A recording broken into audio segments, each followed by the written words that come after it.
Well, good evening, ladies and gentlemen. You're watching Going Viral. And I was a little rough with people last week. I don't know if anyone will show up today.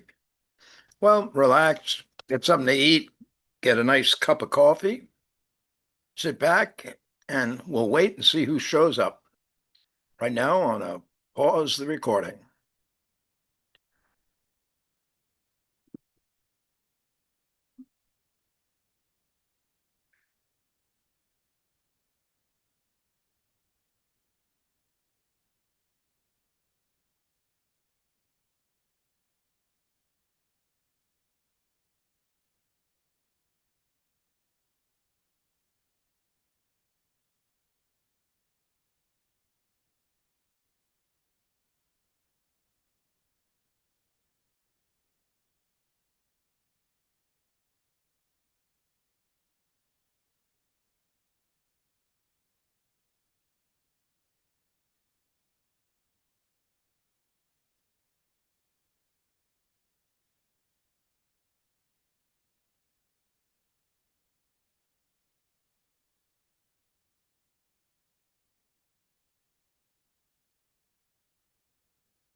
Okay.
Ah, Jim.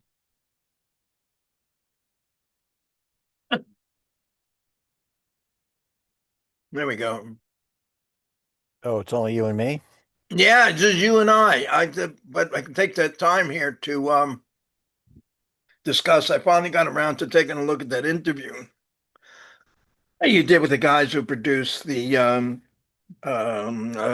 revolutionary Ken, Bur Right, Ken Burns. So it's all who's ever speaking gets the one person fills the screen, right, good. Yeah. and it's 2 hours plus. Oh, So really? I don't know what I could do for editing it. There's not much to do because there's one person at a time. I Right. could put a front and a back or break it into 2 hours. Okay. What do you want to do? And I did you post it on YouTube? Yeah, post on YouTube. As you may know, I started to master the YouTube channel bullshit. No, I didn't know that. Where? I Into set, what? I set up a noisy reality channel. I finally was able to, I don't know what happened. Maybe it was because of Christmas time. I didn't have to like do that um, two phone Right. verification thing. So all of a sudden the whole thing worked. So I posted a whole lot of stuff that we haven't been able to post, and I created a noisy reality channel, which you can go in and fuck around with if you want. I don't care.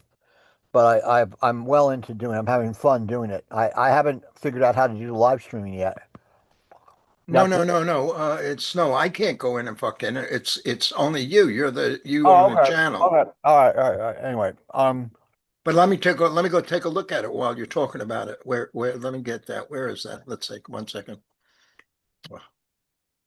Okay, come on, there we go. All right. So it's going to be the name of the channel is Noisy Reality, right, no spaces, right? right. As you can, I think it has spaces, but then you'll see I've started to play with. I've created all sorts of playlists. I got a Noisy Reality here. I know you. Noisy Reality, that's got to be you, right? Right. Oh, there it is. You got everything posted.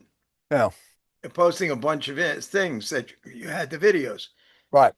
Now, and they just start with you talking. You didn't put anything in the front or the No, back. nothing.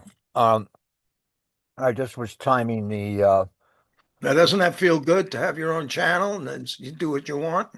Yeah, yeah. I mean, it was a hassle to, because I know it's a lot of work to edit, and I thank you for doing it because I know how hard it is to do. Um, but this at least solves the problem. I can, edit the stuff fast and put it up. Well, the other thing you can do that's very significant is on each one of these, Yeah, you could add a description. Like Mad Muscles workout program. I see I that. did. I Challenging did. the myths of U.S. history, a conversation with Mark and so forth. And you can expand on that. I did. I did the tags. I No, they're all like one sentence. You Yeah, could but put in the whole biography, like you talk about, like at the beginning, a lot of people. I know how important the meta tags are. So when it gets to the point where the tags are, I'm putting in as many different search combinations I can think of. But big Yeah, deal. Oh, you're caught with the same dilemmas that we always have.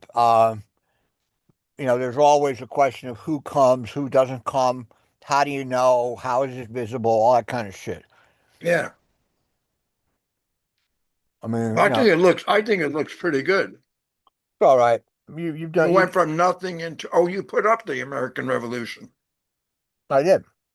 But you can fuck around with it and put it up over there. I don't care. Now, as I'm watching it, I see the American Revolution, I see a caption.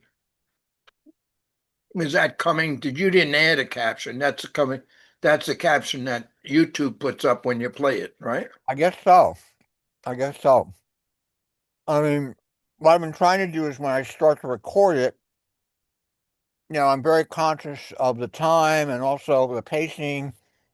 Um, that comes from doing television and radio. And so Um, I'm trying to organize it so that I can minimize the editing as much as possible because usually when we bullshit, that's the problem. Like I figure, okay, once we end the whole thing, then there's a pause there where everybody starts to bullshit. That's the kind of stuff I would cut out unless it actually adds to the description.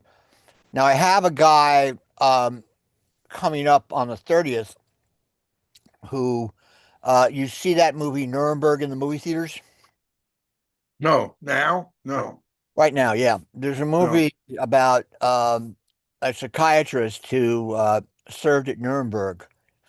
And so I tracked the author of the book down and got him on the 30th of December. Wow. So I also am tracking down the co-writer with Ken Burns of um, the American Revolution thing. And then as you also, I don't know if you've been actually tracking, there's a lot of conservative critiques that have been coming up. So they've been fun to watch. I've been watching all of them and they're freaking out. And did you guys ever deal with Reiner? Did your wife ever deal with Rob Reiner or Michelle? No, no, no. She Oh, never you did. mean in real life at some demonstration or something? No, No. I don't think so. I don't think so. I sat next to Meg Ryan, who was in that one of the movies he directed or produced I with knew Billy Michelle. Crystal. I That was during our invasion of Iraq, something like that. yeah. I knew Michelle, and I You knew knew his wife? I knew his wife. Yeah, and I had to deal with her back when she was getting married to Reiner, and a friend of mine worked with her as a waitress when she was 16 years old. He had a crush on her, and Who had the crush? my friend. Oh, And your friend. she was delight. She was a real delight. She was very smart, very friendly. Her mother had been in Auschwitz, and very nice woman. A lot of fun, pretty, vivacious. Reiner was lucky to marry a woman like that. Um, and who knows what the hell happened there? I mean, I guess like I don't know what kind of drugs this kid was on, but anyway. Yeah, we don't know. We don't know. All right. But it's well, there's stories like that every day. Oh yeah, of course. Mutual suicides, all kinds of things. Yeah, yeah, yeah. But this is a celebrity, and it's unusual because it was a family thing, and he didn't kill himself. That's one of the things that's unusual. Usually, the protagonist kills himself after he does that. Maybe he didn't do it. You never know. Well, whatever. I mean, Anything's possible. You know. there are probably security cameras in that house. Who knows what the fuck goes on there? We'll find out. But um, Now I'm looking about one you got here called the Gaza War Noisy Reality Playlist. You make a playlist that's on one topic. I'm making playlists on a whole bunch of topics. Yeah, but you make that each playlist has links in. Yeah, you could take one video and it could be on five different playlists. Correct, But correct, correct. each playlist is like, Israel or something, or Right, whatever the topic is, right, right. you No, know. I'm looking for good. I mean, I found a lot of Israeli coverage of. And when I got a tip for you on this that I noticed, when you Hmm, go and look at you go in and you can go in and edit these thumbnails, and near somewhere on the right hand side, it'll say, "What video do you want to refer to?" really? Yeah, and when you do that, let me see. I'll get it for myself, and then I'll tell you what it is. Get my channel, and if I go and I'm saying manage my videos, you see that, right? And then when you go with that pencil mark where you're editing everything, right? And then on the right hand side, it's got restrictions, none, subtitles, end screen, cards, quizzes, visibility, video quality. Ah, there it is. right under the thumbnail on the right-hand side when you're managing your videos. On the right-hand side, it's got a window of the video. There's a thumbnail on the left, and on the right is a window that you can watch the video. Huh, Underneath it says video link. huh. So you can link one to the next or whatever you want. Oh, oh, And I think that'll come up at the end of the video. It will let me see. If I go to the end of this video, let me see what happens. Just I'll make it come up automatically, like when you're streaming something and you're watching a binge thing. it should come up with the ability to well for one thing, it'll come up and people can click on it. It should come up in the screen Uh-huh. as when you're done watching this, go take a look at that. Oh, okay. But that's right there when you're editing, when you're managing them. You manage them. One of the things I found that really helps in managing them is when you add a video, oh, I'm looking at this. Oh, you do have, Right. oh, no, no, that's mine. That's my thing. I'm looking at my thing.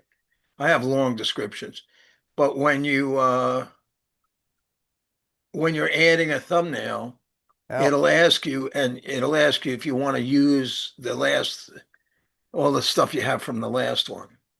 Oh, really? Interesting. Yeah, yeah, yeah. So you can repeat, and usually I do that, and then because the format's there, then I go in and update it, change the way the title looks or what the definite, what it says. Because in other words, it's like having a template. You Well, can use the previous video. the only way I think you can actually expand all this, the more I look on it, is you gotta get on as a guest on one of these podcasts that has like a 500,000 or 1 million people on it.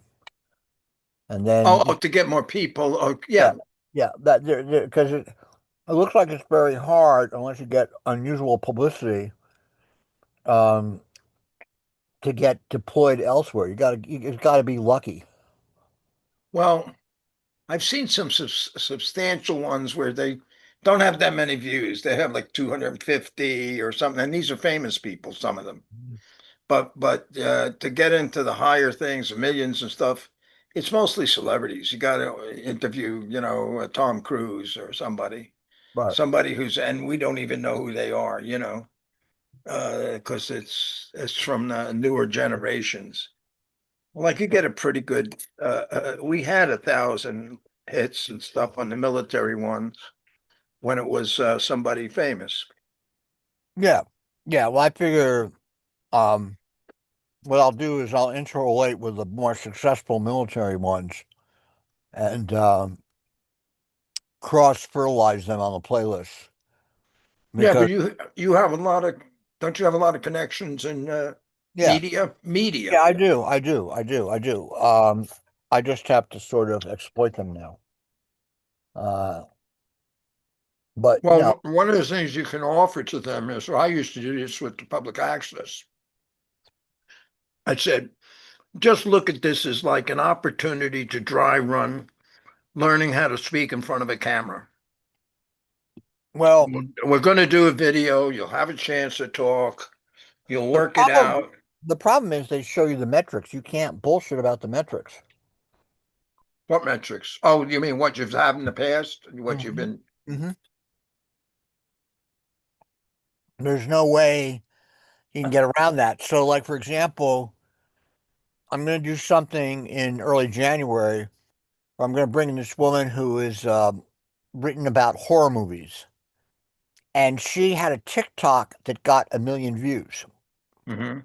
So I'm going to because her students came in and told her she had 1 million views. I said, "Holy shit! Well, that should translate into a certain amount of percentage of sales for your book." And so, because I sort of didn't want to give her an impression, like, because I know what the metrics are, nowhere. They're nowheresville. But I'm selling it to these guys. I mean, what shows me is how stupid Pacifica is because you could be using this kind of methodology to reinforce an analog radio show. Yeah. It, I mean, and they're just idiots. I mean, they're just complete fucking idiots. It's really amazing to me. Well, Not, it's no, no, no. They're not. Okay, I have a different analysis. They're wrapped up in their own ideology. There's nobody there really. There's some, maybe 15% at the most, maybe 20, who are concerned about the entity called BAI or Pacifica. They're all concerned about the cause that they're associated with, right, like Black Lives Matter or right, right, right. revolution in America or whatever it is, or stop the climate change or whatever, Right, right, right. or Americans for freedom, or not, Right, I mean Armenians for freedom, right. or the Jews up for the Jews, against the Jews. So they're wrapped up in that ideology, but nobody's talking about. And even Grace used to get me when I was doing the public access. I say, "Oh man, this guy's good talent. This is good talent. This guy's good on the air. He's articulate and he's interesting and he captures the audience, Mm. That's talent." I said, don't call them talent. They're people. No, no, no, no.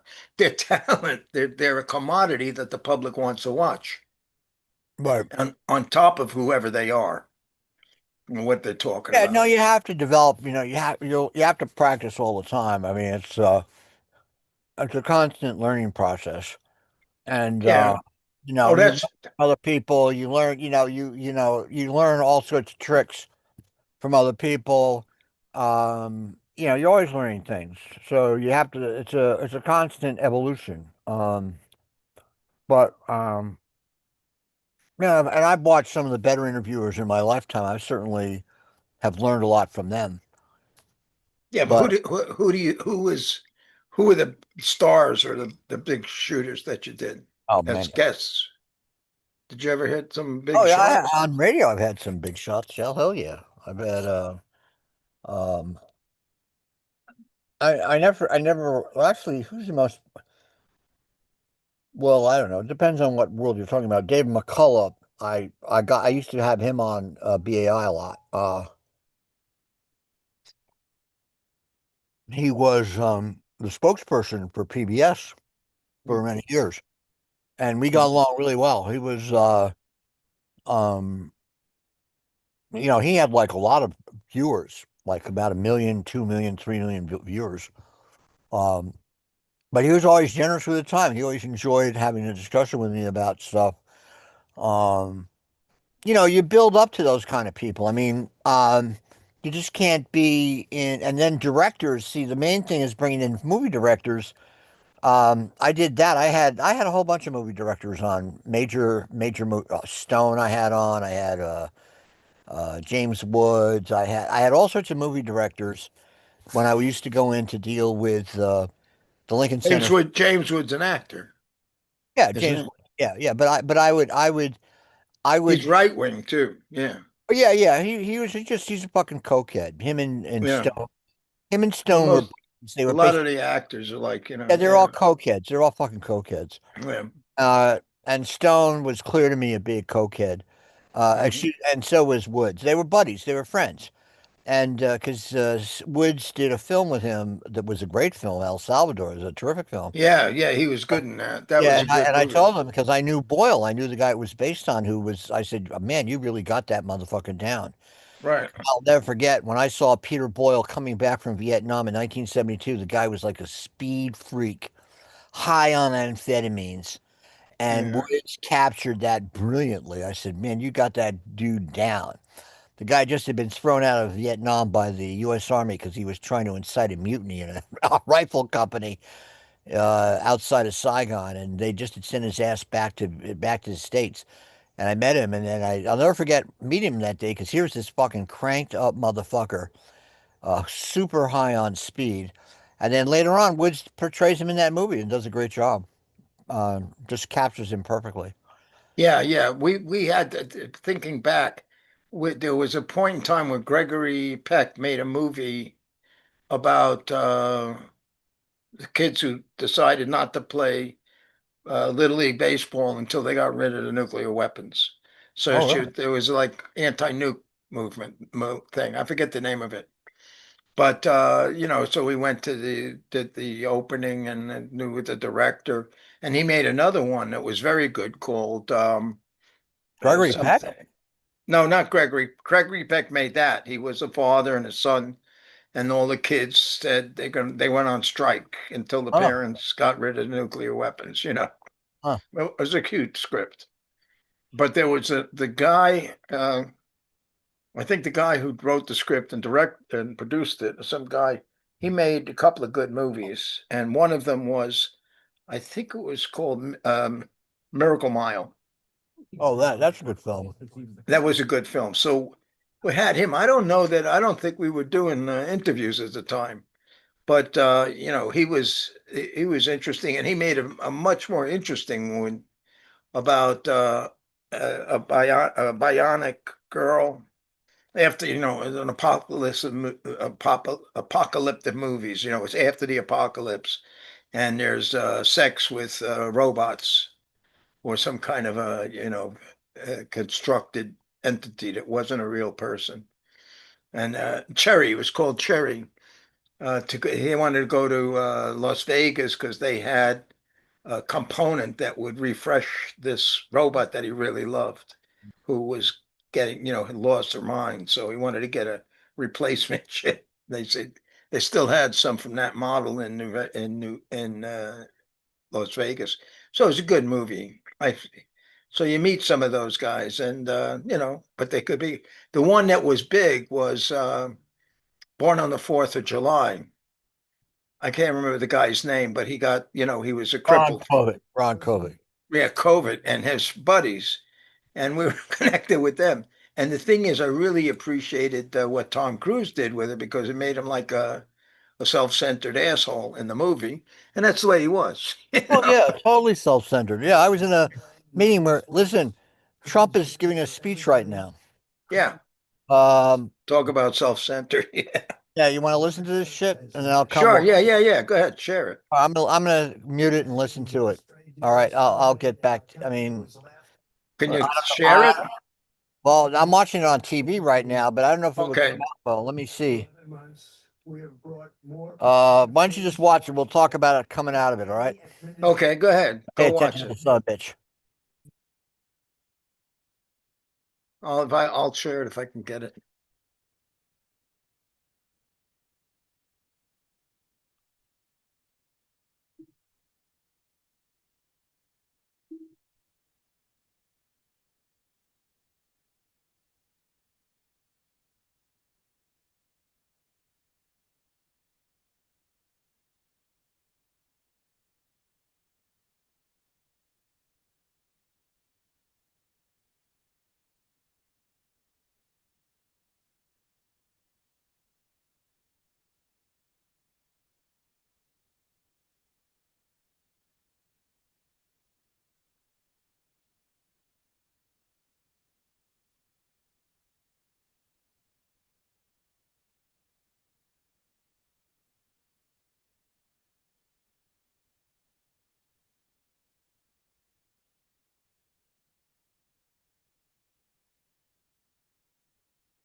Okay, we're gonna go watch uh President Donald Trump's speech as he goes on right now. I'm going to share it.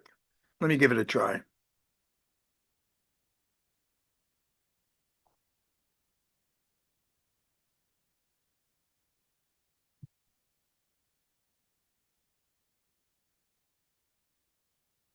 This nation work. And after just 1 year, we have achieved more than anyone could have imagined. Starting on day one, I took immediate action to stop the invasion of our southern border. For the past 7 months, 0 illegal aliens have been allowed into our country, a feat which everyone said was absolutely impossible.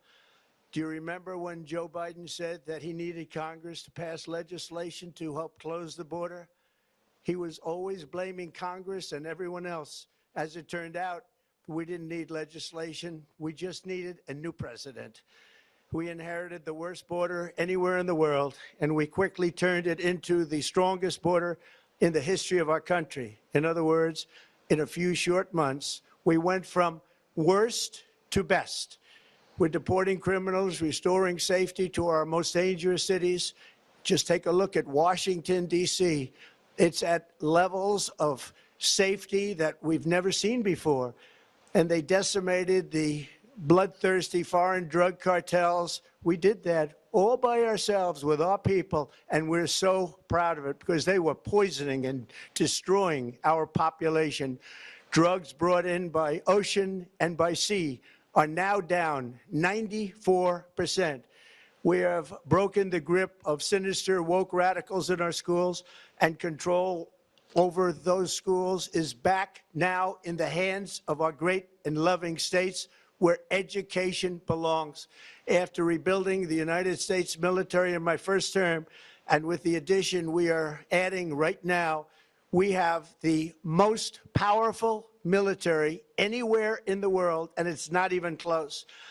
I've restored American strength, settled 8 wars in 10 months, destroyed the Iran nuclear threat, and ended the war in Gaza, bringing for the first time in 3,000 years peace to the Middle East, and secured the release of the hostages, both living and dead. Here at home, we're bringing our economy back from the brink of ruin. The last administration and their allies in Congress looted our treasury for trillions of dollars, driving up prices and everything at levels never seen before. I am bringing those high prices down and bringing them down very fast. Let's look at the facts. Under the Biden administration, car prices rose 22% and in many states 30% or more. Gasoline rose 30 to 50%. Hotel rates rose 37%. Airfares rose 31%. Now under our leadership, they are all coming down and coming down fast. Democrat politicians also sent the cost of groceries soaring, but we are solving that too. The price of a Thanksgiving turkey was down 33% compared to the Biden last year. The price of eggs is down 82% since March, and everything else is falling rapidly. It's not done yet, but boy, are we making progress. Nobody can believe what's going on. Here are just some of the efforts that we have underway. You will see in your wallets and bank accounts in the new year. After years of record-setting falling incomes, our policies are boosting take-home pay at a historic pace. Under Biden, real wages plummeted by $3,000. Under Trump, the typical factory worker has seen a wage increase of $1,300. For construction workers, it's $1,800. For miners, we're bringing back clean, beautiful coal. It's $3,300. And for the first time in years, wages are rising much faster than inflation. Remember that. The wages, just look at it. Wages are going up much faster than inflation. How big is that? Very importantly, there are more people working today than at any time in American history, and 100% of all jobs created since I took office have been in the private sector. Think of that. 100% of all jobs have been in the private sector rather than government, which is the only way to make a country powerful and great. This historic trend will continue. Already, I've secured a record-breaking $18 trillion of investment into the United States, which means jobs, wage increases, growth, factory openings, and far greater national security. Much of this success has been accomplished by tariffs. My favorite word, tariffs, which for many decades have been used successfully by other countries against us, but not anymore. Companies know that if they build in America, there are no tariffs, and that's why they're coming home to the USA in record numbers. They're building factories and plants at levels we haven't seen, AI, automobiles. We're doing what nobody thought was even possible, not even remotely possible. There has never, frankly, been anything like it. 1 year ago, our country was dead. We were absolutely dead. Our country was ready to fail, totally failed. Now, we're the hottest country anywhere in the world. And that's said by every single leader that I've spoken to over the last 5 months. Next year, you will also see the results of the largest tax cuts in American history that were really accomplished through our great, big, beautiful bill, perhaps the most sweeping legislation ever passed in Congress. We wrapped 12 different bills up into one beautiful bill. That includes no tax on tips, no tax on overtime, and no tax on Social Security for our great seniors. Under these cuts, many families will be saving between $11,000 and $20,000 a year, and next spring is projected to be the largest tax refund season of all time. Because of tariffs, along with the just passed One Big Beautiful Bill, tonight I am also proud to announce that more than 1,450,000, think of this, 1,450,000 military service members will receive a special, we call Warrior Dividend before Christmas, a Warrior Dividend.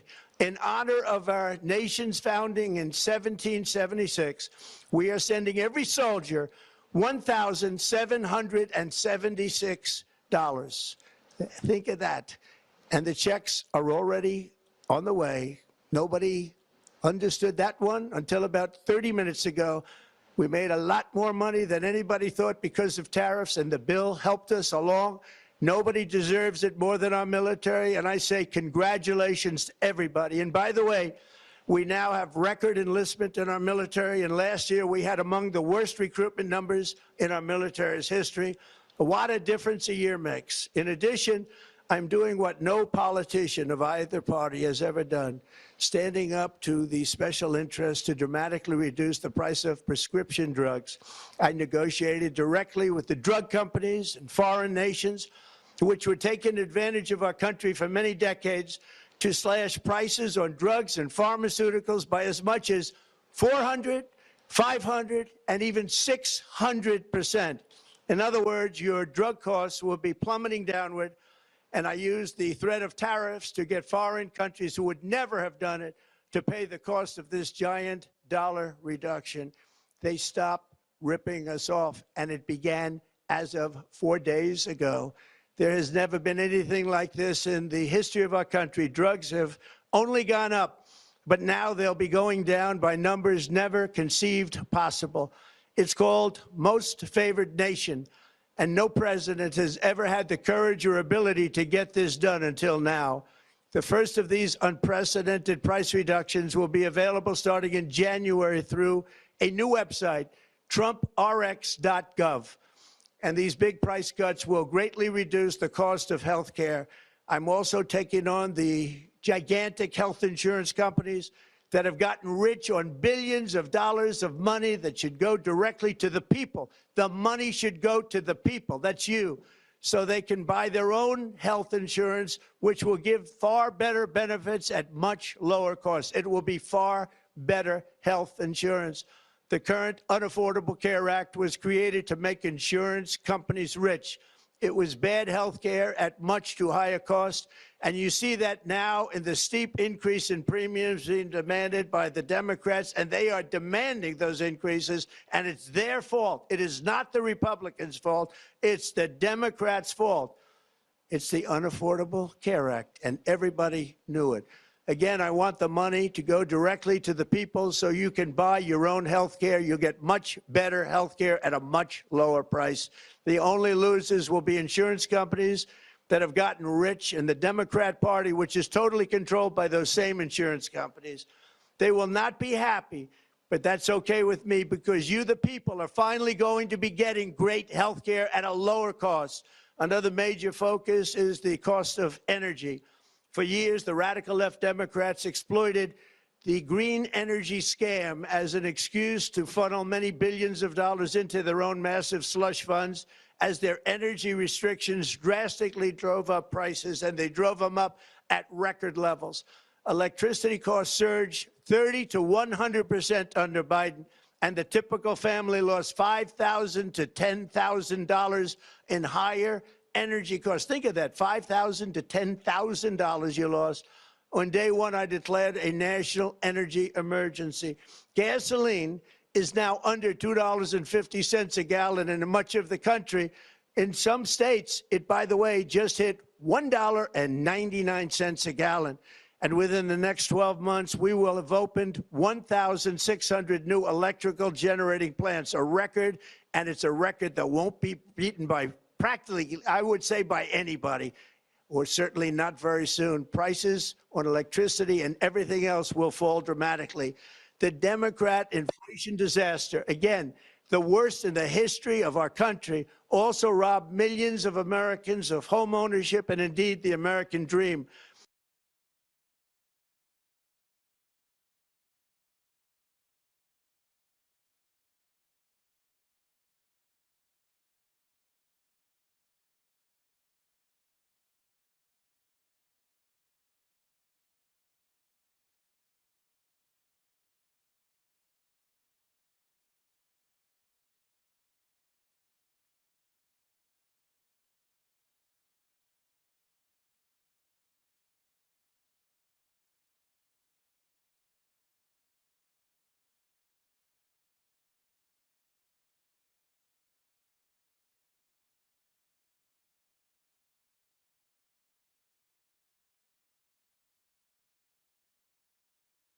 The yearly cost of a typical new mortgage increased by $15,000 under Democrat rule.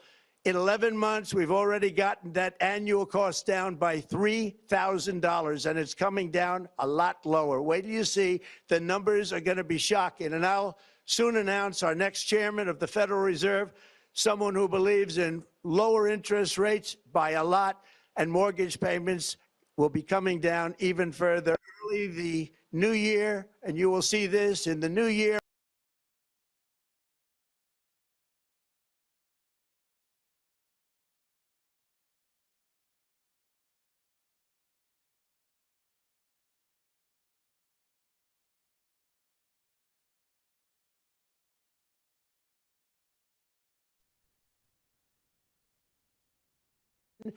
At the border. The last administration and their allies in Congress brought in millions and millions of migrants and gave them taxpayer-funded housing while your rent and housing costs skyrocketed. Over 60% of growth in the rental market came from foreign migrants. At the same time, illegal aliens stole American jobs and flooded emergency rooms, getting free health care and education paid for by you, the American taxpayer. They also increased the cost of law enforcement by numbers so high that they are not even to be mentioned. For the first time in 50 years, we are now seeing reverse migration as migrants go back home, leaving more housing and more jobs for Americans. In the year before my election, all net creation of jobs was going to foreign migrants. Since I took office, 100% of all net job creation has gone to American-born citizens, 100%. In the end, government either serves the productive, patriotic, hardworking American citizen, or it serves those who break the laws, cheat the system, and seek power and profit at the expense of our nation. Look at Minnesota, where Somalians have taken over the economics of the state and have stolen billions and billions of dollars from Minnesota and indeed from the United States of America. And we're going to put an end to it. For so long as before my election, the vast majority of good and decent Americans were forced to watch as corrupt politicians plundered the halls of power, exploited our taxpayers, and pillaged every system that makes civilized society function. But not anymore, and you see that every day, not anymore. We're putting America first, and we are making America great again. Very simple. We are making America great again. Tonight, after 11 months, our border is secure. Inflation is stopped. Wages are up. Prices are down. Our nation is strong. America is respected, and our country is back, stronger than ever before. We're poised for an economic boom, the likes of which the world has never seen. Soon we will host the World Cup and the Olympics, both of which I got. But most importantly, we will celebrate the 250th anniversary of the Declaration of Independence, there could be no more fitting tribute to this epic milestone than to complete the comeback of America that began just 1 year ago. When the world looks at us next year, let them see a nation that is loyal to its citizens, faithful to its workers, confident to its identity, certain to its destiny, and the envy of the entire globe. We are respected again like we have never been respected before. To each and every one of you, have a Merry Christmas and a Happy New Year. God bless you all.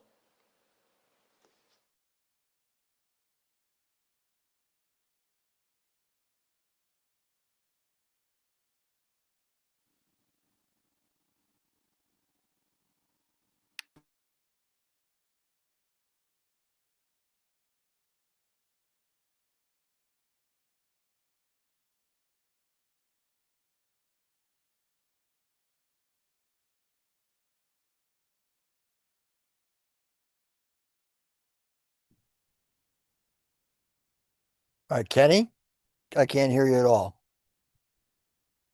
Can you Okay. go? All right. So, okay, Jim, you got a comment on that? We were sharing it here, so I saw most of it. It just went on and on and on and on and Yeah, on. yeah, yeah, yeah, yeah. And All right. it's, everybody gets new windows and, like those TV commercials and a free roof. Right, Everything is better than it's ever been. right. Well, uh, he's going to get fact checked up the wazoo on everything he just said.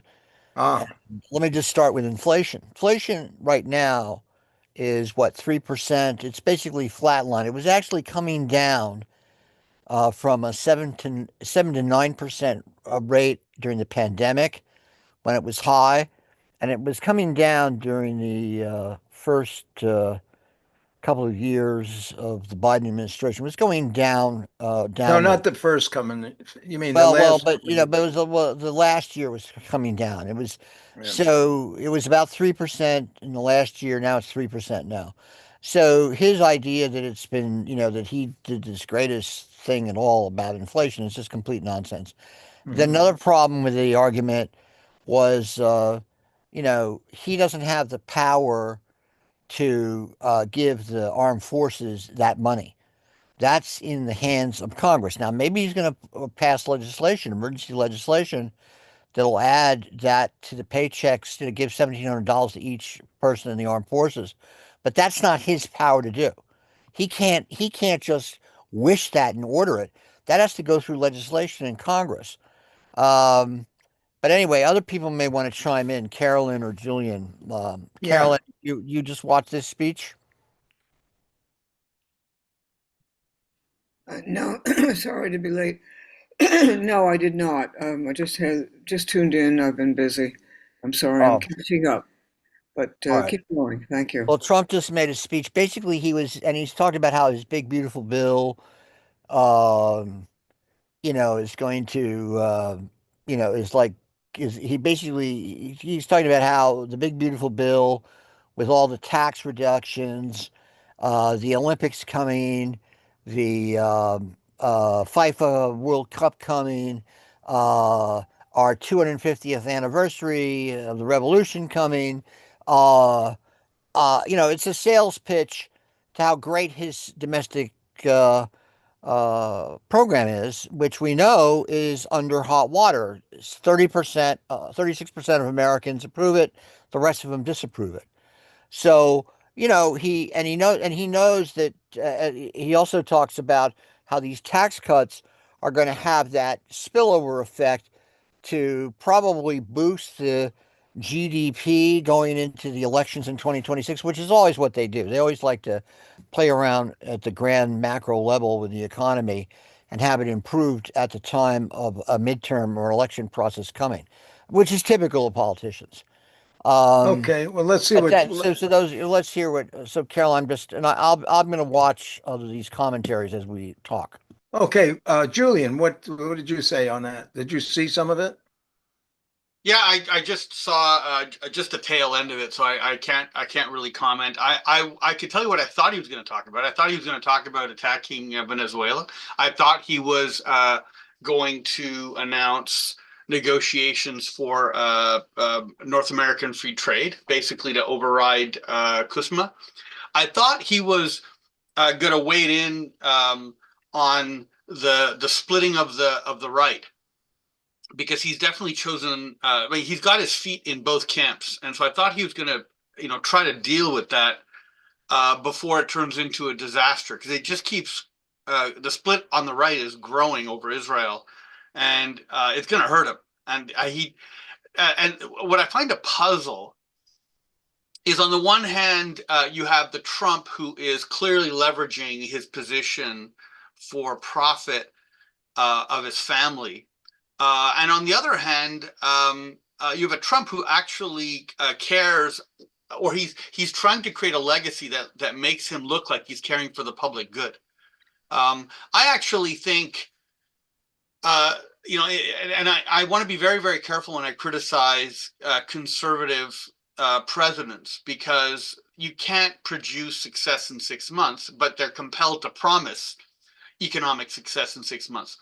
Like Ronald Reagan or Margaret Thatcher, it took the majority of their one term to turn things around. I mean, for Reagan, it took 3 years before people started to say, things are better.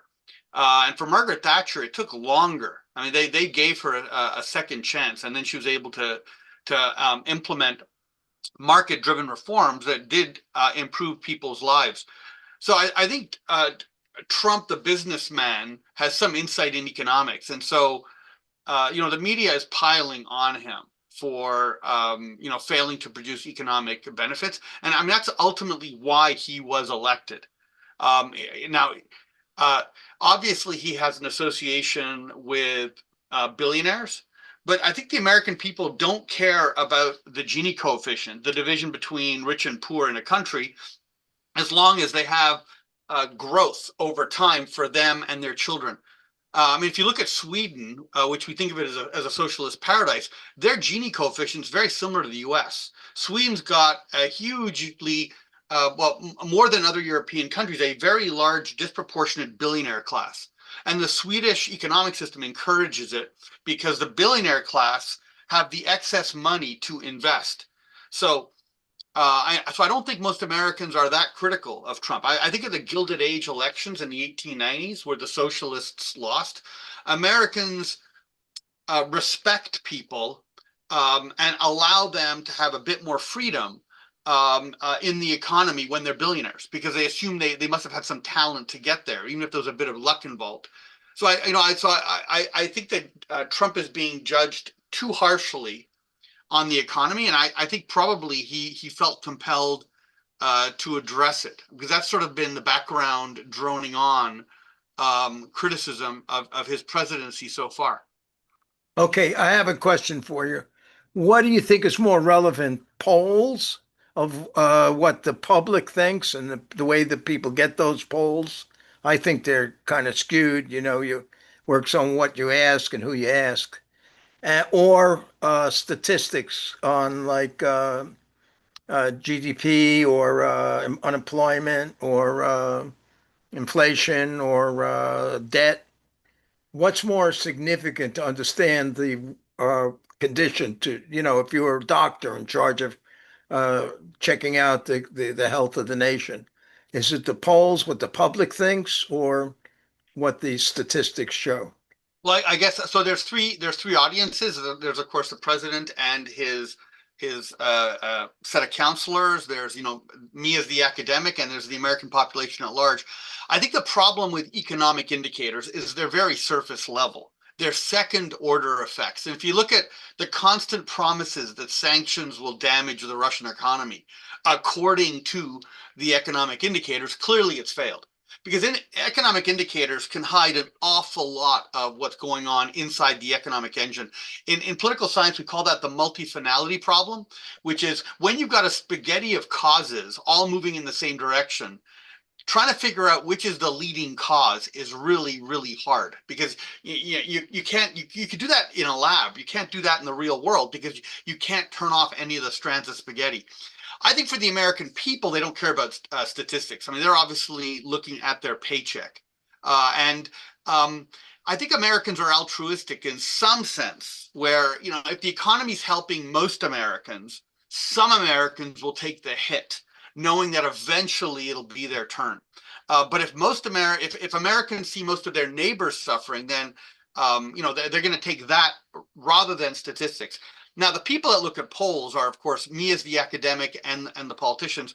Most polling companies do one of two things. Either they have a reputation for being politically detached, like Gallup, or, and this is most polling companies, they're closely associated with political machines. I mean, polling's fairly expensive, especially if you do good polling, because good polling means you're polling in each separate electoral district, in each of the separate towns. I mean, you've got hundreds of parallel polls, and this is why political machines need so much money: advertising and then the polling to see what the effect of the advertising is. So I think the polls do matter in a sense, but also you could construct a false poll, which is uh, Donald Trump or no Donald Trump. And if you simplify something down to that level, you know, people are inclined to say, well, you know, I like the guy, but he's annoyed me on 2 of the 7 issues, and so he's not perfect, so I'm going to say no. Um, Rousseau used to say that democracy would be able to aggregate everyone's interests more easily than the monarchical system that he was suffering under in the France of the kings. But actually, I mean, he's wrong. There's been so much research showing, using game theoretic methodology from the economists and the political scientists, that you can construct a set of questions in a political system that actually is fairly distorting. So yeah, I mean, we recognize that polls are distorting if they're hypersimplified. They don't actually represent what's going on. And a lot of the polls that we do see reported, I mean, those are by the polling companies who don't care about their reputation. Gallup, they care about looking neutral. But most of the polling companies don't. And so, you know, obviously, I think uh, whichever polling company has been engaged by those Republicans that are circling the wagons around Trump, I think, you know, I think Trump looks at those polls fairly closely. All right. Let Amy. Amy, what do you think? Did you watch this speech, Amy? Amy, are you there? Yeah. Yeah, sorry. I caught the tail end of it, so I didn't hear all of it. And I've just been about to pull up like summaries of it, so I just wanted to come in and see what the conversation was. Oh, okay. Oh, well, just don't hesitate to jump in when you want to. Okay. Um, Well, we I can, just want to ask a follow-up question to Julian. Do you, sorry, forgetting about putting in polls or statistics coming from agencies. There's like a home cooking type of solution. I know the country's doing well when I see that people are traveling across country for Thanksgiving, or if the sales are going up or down, or the movies are playing more.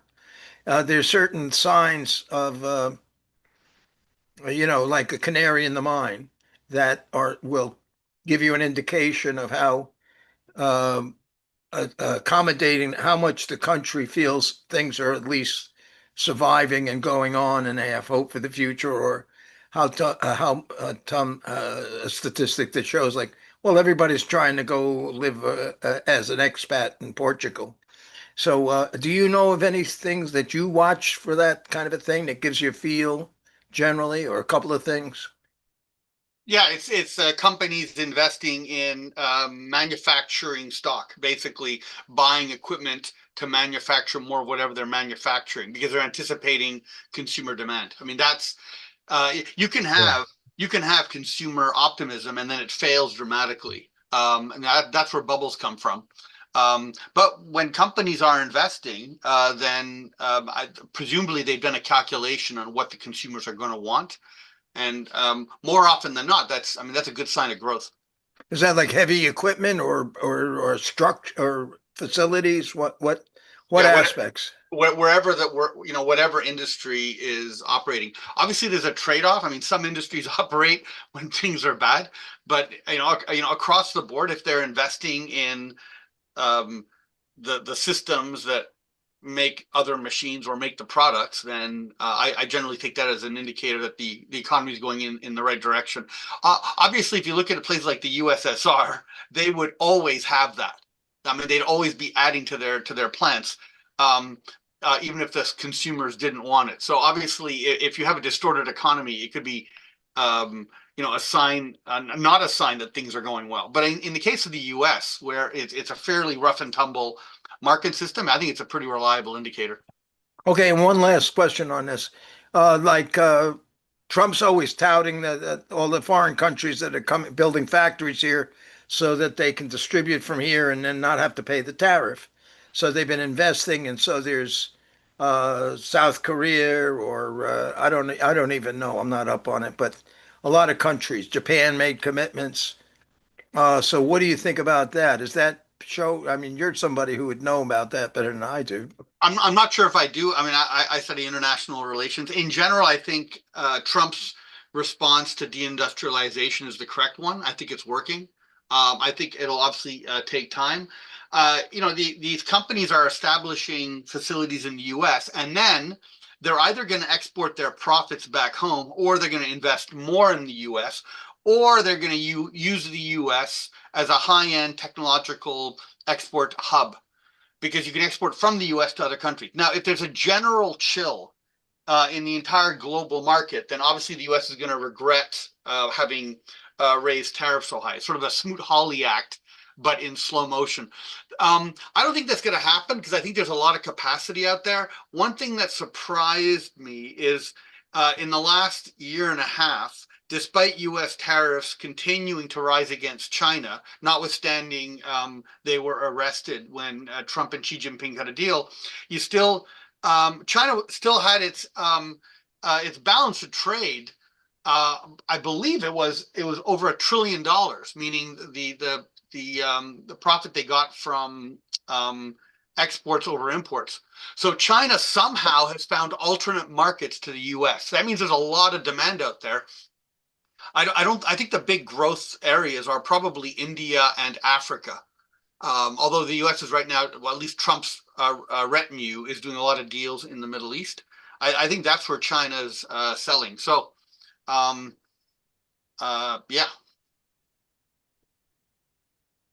Oh, you got a Jim or Amy, Yeah, Carolyn? Amy, you want to jump in, or Amy, Corey? what's your viewpoint on the braggadocious statements that Trump is likely to make about, hey, everything's going great. At least from my chair, I see everything looks rosy and, great because, I did it. So, yeah, just send me your thanks. That's all. I don't really need your money. Just send me a thank you card. Yeah, Amy Amy? or Carolyn, if you want to jump in, um, or Corey, if you want to comment about your impression of his speech. All right, let me just say, Go ahead, Jim. all right, let me look at some of the responses coming in from the newspapers. And I'm sort of sitting here looking at the Times right now. So here the Times is saying he relied on a lot of his old strategies. He blamed his predecessor. He promises more relief if people just keep waiting to see the change in their paychecks. He floated a cash giveaway. Um, the argument, he tied his argument, and it was interesting how he used the mass deportation campaign, because he's asserting that, you've moved more people out, you're going to have more jobs for the Americans. And yet the Tuesday job report showed the unemployment rate rose in November to its highest level since September 2021, the year that Biden took office. And I think there's another problem going on here that's apart from Trump, or integrated to him, and maybe we can look at it from how he's dealt with all the billionaire, you know, billionaire type people with Amazon and the computer business and the software business, and that is AI. Because one of the things is still interesting is that the job growth is way down. Like the amount of created jobs is like in the same period in 2024 when Biden was president, it's way, way down in this period. And AI, I have a feeling, is having an effect on that, which is a structural change. which is something, that is affecting everybody, not just, blaming it on him or, like, it's Trump's fault. Of course not. Um, but so I just want to throw that in the mix. The other issue here is the tariff issue. Now, they have collected about $200 billion in tariffs between January 20th and December 15th. However, they've been promoting plans that would spend this revenue several times over. So they're including using it to reduce income taxes, make payments to average Americans. Remember he was talking about sending everybody $2,000 or whatever it was, and compensate farmers for trade losses. Remember, there's this uh, problem that's occurring politically all the time when they have these tariff measures, which affects part of the political base of the Republican Party, that is farmers out throughout the country. So they're talking about bills that would generate about $9 to $10 billion in compensation. Then the question of cutting back drug prices by 400, 500, 600%. That's ridiculous. I mean, that's just Uh, his sort of abracadabra salesmanship. no, Uh, wasn't there? I'm sorry for interrupting you. I know that there was a drop in the price of insulin. yeah, but by 400 to 600%, Yeah, 500%. yeah, some very, yes, I Well, don't know. let's fact check that. We can fact check that while we're talking. Yeah, Now, go ahead. here's a fact check. He claimed that the price of gasoline is now under 250 a gallon and hit $1.99 a gallon. In certain Last week, states, in certain yeah, states. yeah, in certain states. Well, now the gas prices are actually at 290 a week. There's no state average below 199. So, whatever he's, you'll have selective cherry picking, which is typical of politicians, by the way. It's not just Trump. All politicians do this kind of stuff. Um, then he's blaming the Democrats. Um, let's see what else goes down here. The Warrior dividend of $1,700 is supposed to come from tariff revenues, but as I mentioned before, that's the purview of Congress. He talked about giving $2,000 to all citizens except the wealthy. But um, where that how's that going to come into play? Um, Trump credited tariffs for many economic successes, saying that they are helping to bring companies back to America. Now that of course has to come in there, but the problem here is here's a factoid: spending on factory construction this year has fallen after reaching a peak in 2024. So while tariffs benefit some companies, they hurt others, and there's little evidence so far of a manufacturing renaissance. Um, then the issue of $18 trillion in investments that he has supposedly secured. His figure is almost double the 9.8 trillion his own House press office has tallied. The figure includes broad pledges and previously announced projects. Much of this comes from promises of investments from foreign countries that are probably unrealistic. For example, Qatar and the UAE making trillion-dollar pledges are more than their annual GDPs. So again, one has to take that with a grain of salt. Left unsaid, the number of Americans who are unemployed has risen, actually. It's the highest in 4 years. It's 4.6%. Um, but let me stop right there. I'll keep on looking. Okay, let's Chris we or have Amy or Daryl, you want to jump in with some comments? or how about Chris Simmons? Yeah, I think this is my first time with you guys, perhaps. Okay. Okay. You gotta put Just your for just for push context. the head of the thing. I don't say there you go. That's Yeah, good. I had it flipped the wrong way. Okay. Just for context, I'm a Harvard MBA who was a senior partner at PwC, so I'm actually not used to listening to streams of verifiably incorrect bullshit. That's what I heard. Right. I mean, the exaggerations. The one problem I have with something I heard a few minutes ago.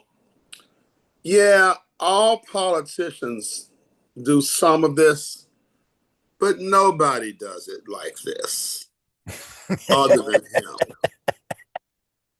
Other than him. Hmm. And we really need to start really making that distinction clear, because when we say broadly, well, they all do it, it normalizes this extreme level of lying. Just so you know, I think Aaron Reyes Yeah. is on here with you guys more. Yeah. You came once a while ago. You lived down in Tennessee or Kentucky, right? I'm mostly in Georgia and some in Georgia. Memphis where I grew up. Right. And so, unlike Aaron, I have hung in for the last year and a half. I spent an hour with MAGA, 190 of them and 10 of me. Wow. I am the dim they hate because I tell them what I know to be true.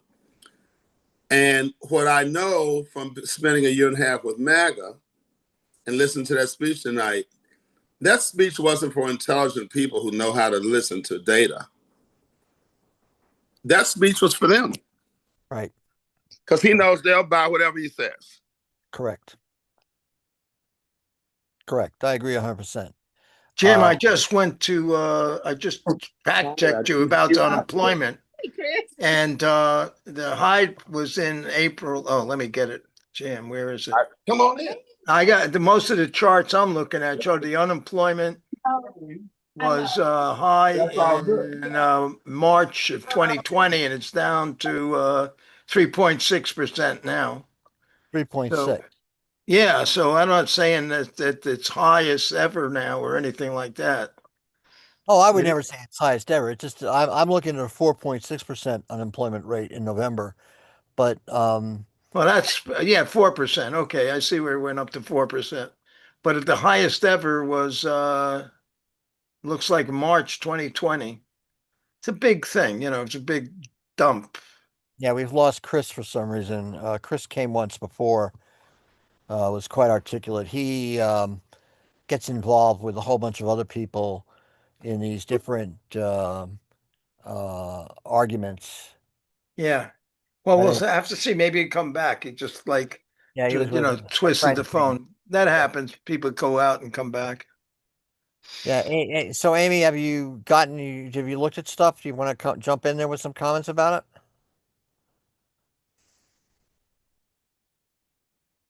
Or Daryl, you want? Yeah, There go we on. go. Wait. Amy just got unmuted. Go ahead, Amy. Sorry, I'm trying to multitask too as I'm Oh, okay, got it. listening. But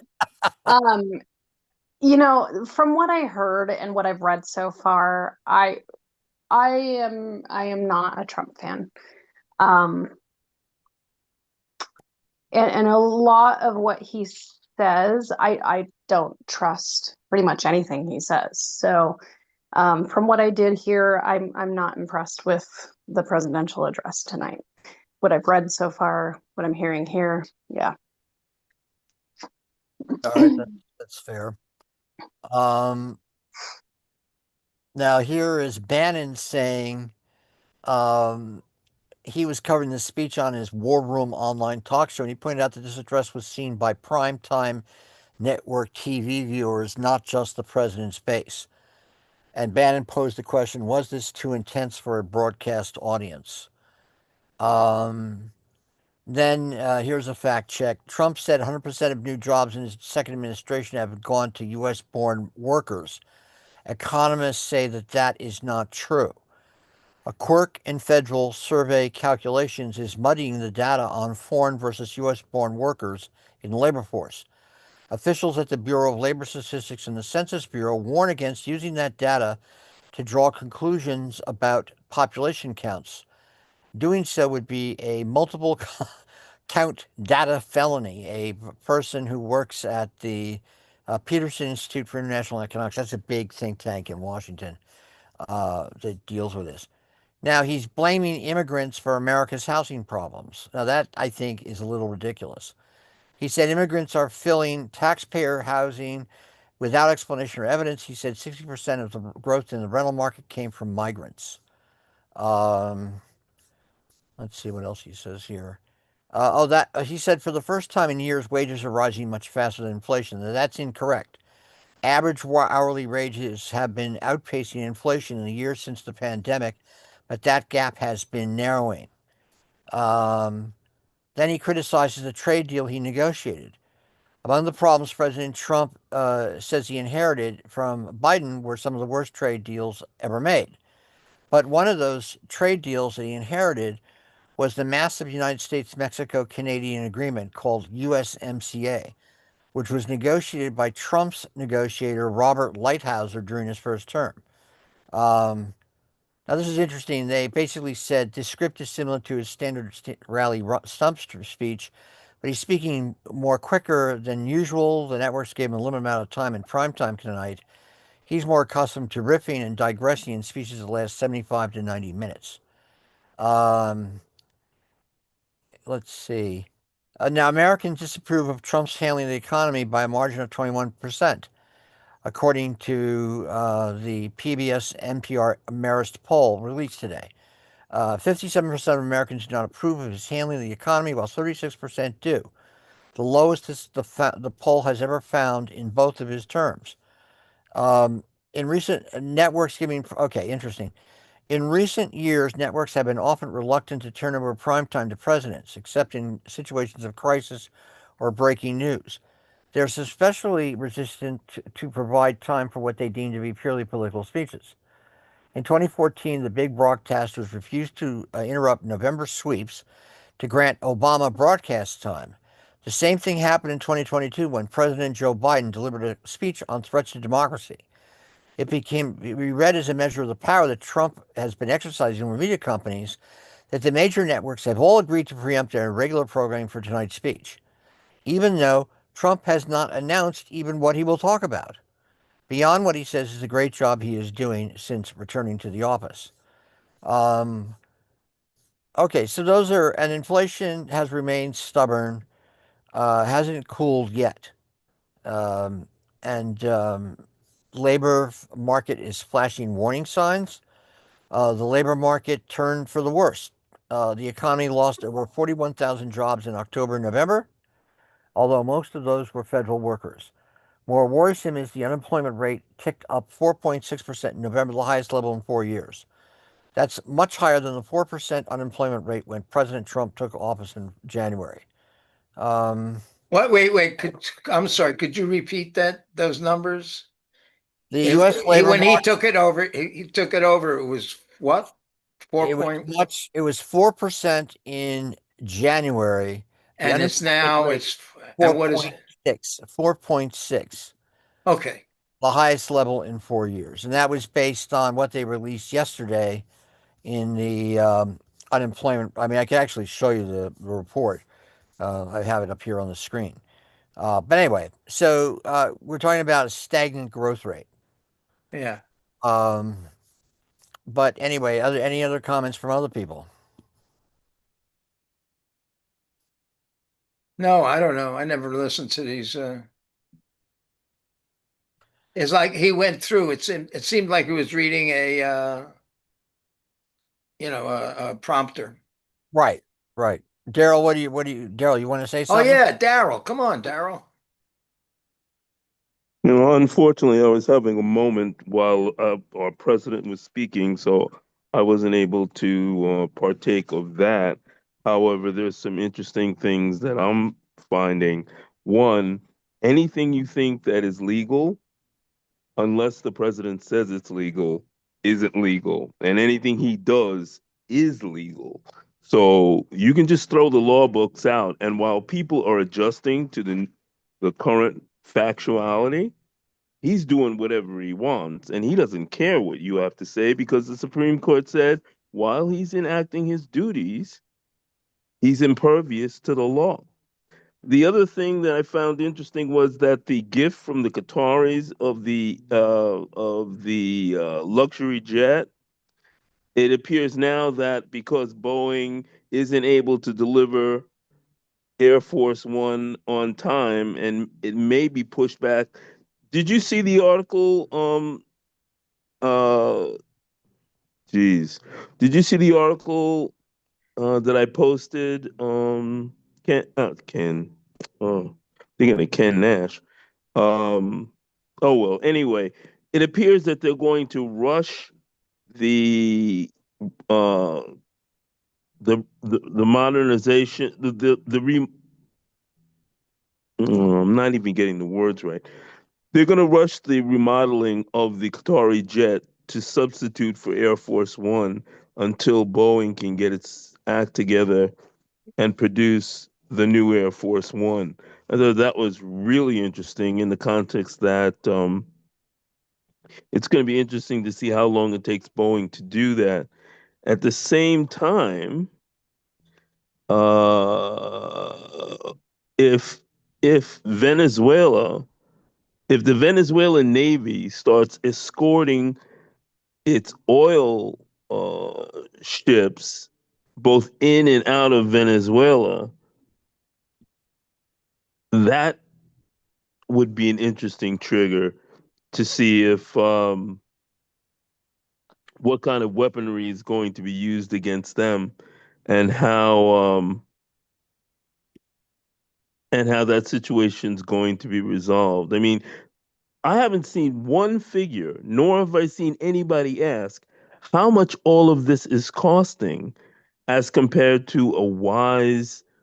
If you're interested in interdicting drugs, then why don't you do it the way that it's traditionally been done for a lot less money? I don't know how much longer the Gerald R. Ford has to be on station, but are they thinking about then rotating in somebody else? And is that a pressure to get it done? Or are they just going to fly the F-35s out of Puerto Rico? And I That don't know sounds what good. I like that. Fly. Puerto Ricans aren't crazy about Russell Roads being reactivated. That means that the bombing ranges may be reactivated. I mean, Well, they are our fellow citizens, and I don't think they had very much to say about. Oh, by the way, we're shipping X number of squadrons and associate. I mean, we're not getting any information about the yeah. buildup other than there's a buildup and the Gerald R. Ford is there. How are these ships being taken out? Is it Hellfire missiles off of drones? Is it it? Is it that? I mean, I'm real Wait a minute. uncomfortable. Wait a minute. No, no. Let me.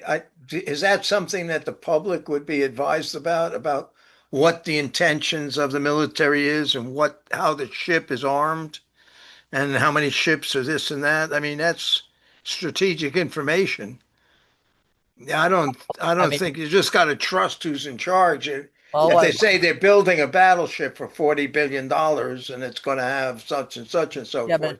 but yeah, see, Kenny, this is the wrong crowd to say trust them on issues like that Well, because I'm not saying yeah, that's what I'm but saying. yeah, That's what but they ask you to yeah, do. I know, but like people here, I mean, you don't have to tell you all these guys here who come here, people have been spending decades looking critically at the spending at the defense level, so. Uh-huh.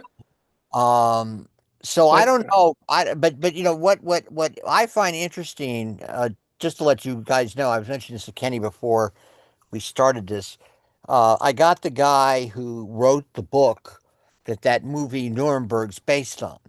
yeah. Uh, and he's going to come and we're going to do something with him on December 30th. But what I find interesting about that whole thing is they don't want to reveal the second strike on that. These poor guys in the sink there in the I get where was it?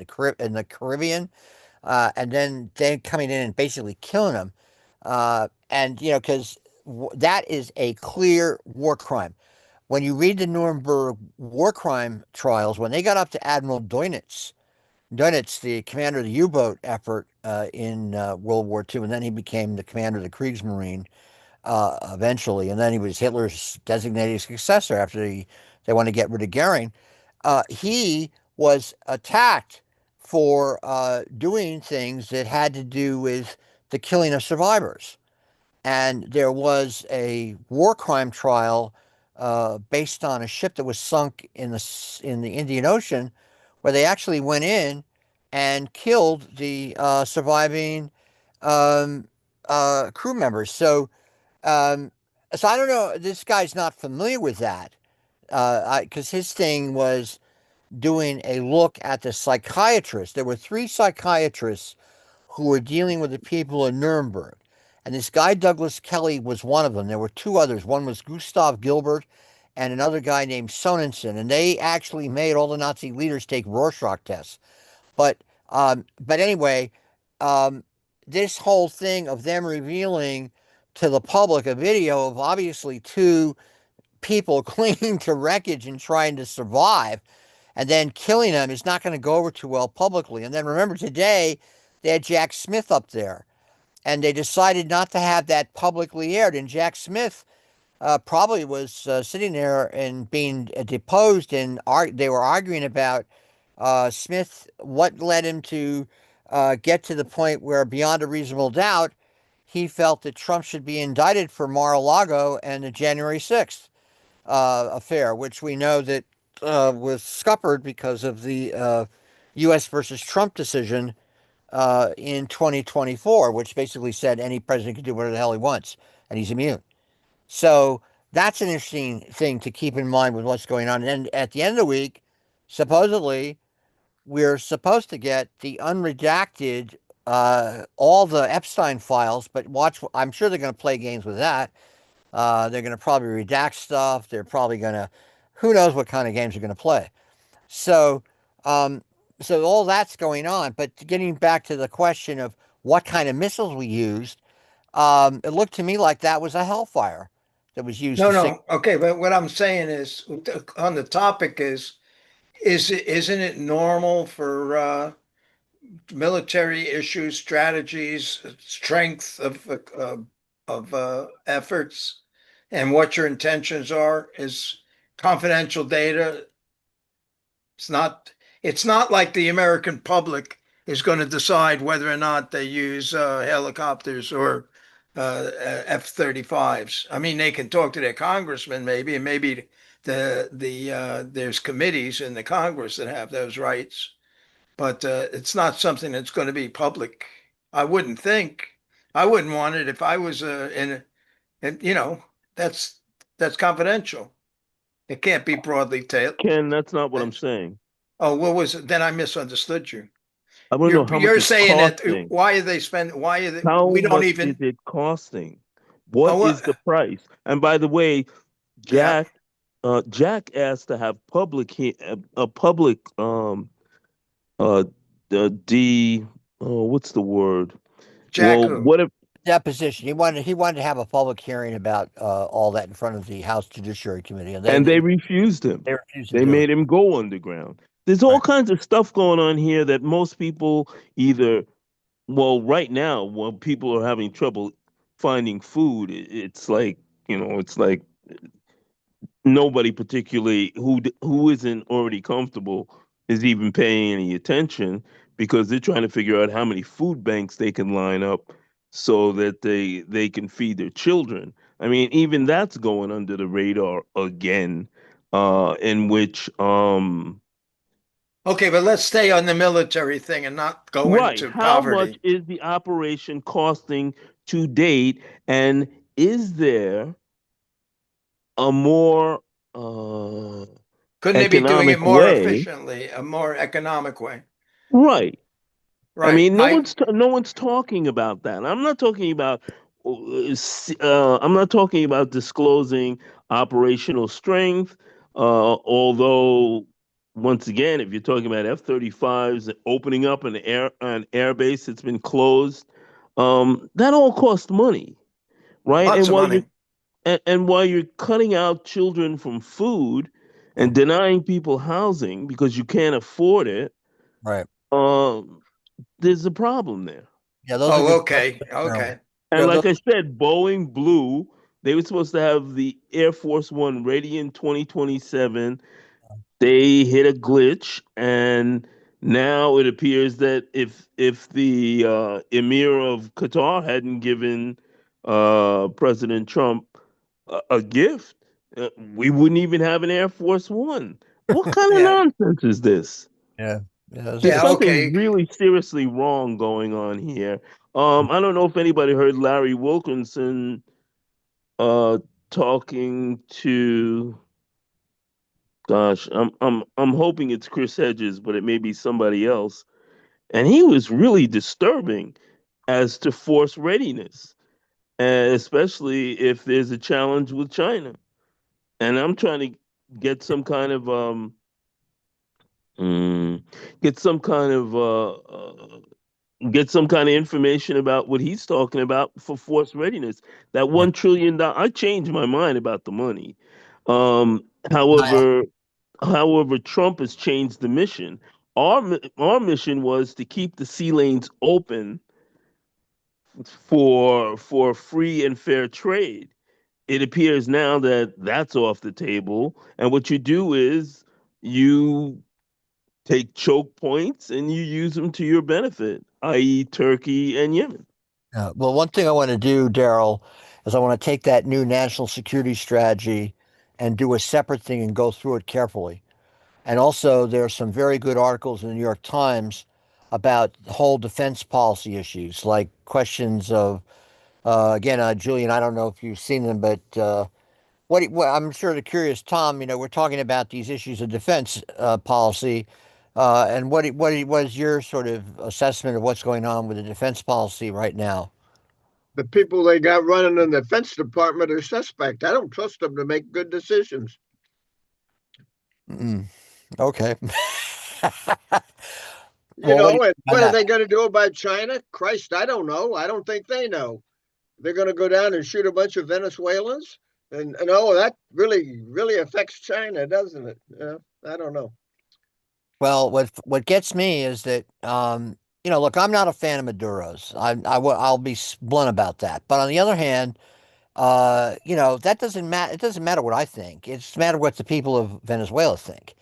And I personally find this issue with Hegseth not wanting that second video. They know goddamn well if they have a video that shows two guys barely surviving in the water and then they get clobbered by another strike of missiles, that's not going to go too well uh, publicly with the American people.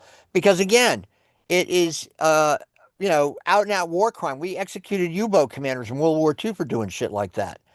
So it's just quite striking. But I'm sort of curious, Chris, since we have you, and I remember last time you made some interesting comments. So, what do you think about the one thing I was sort of curious is to get a sense of the issue of AI?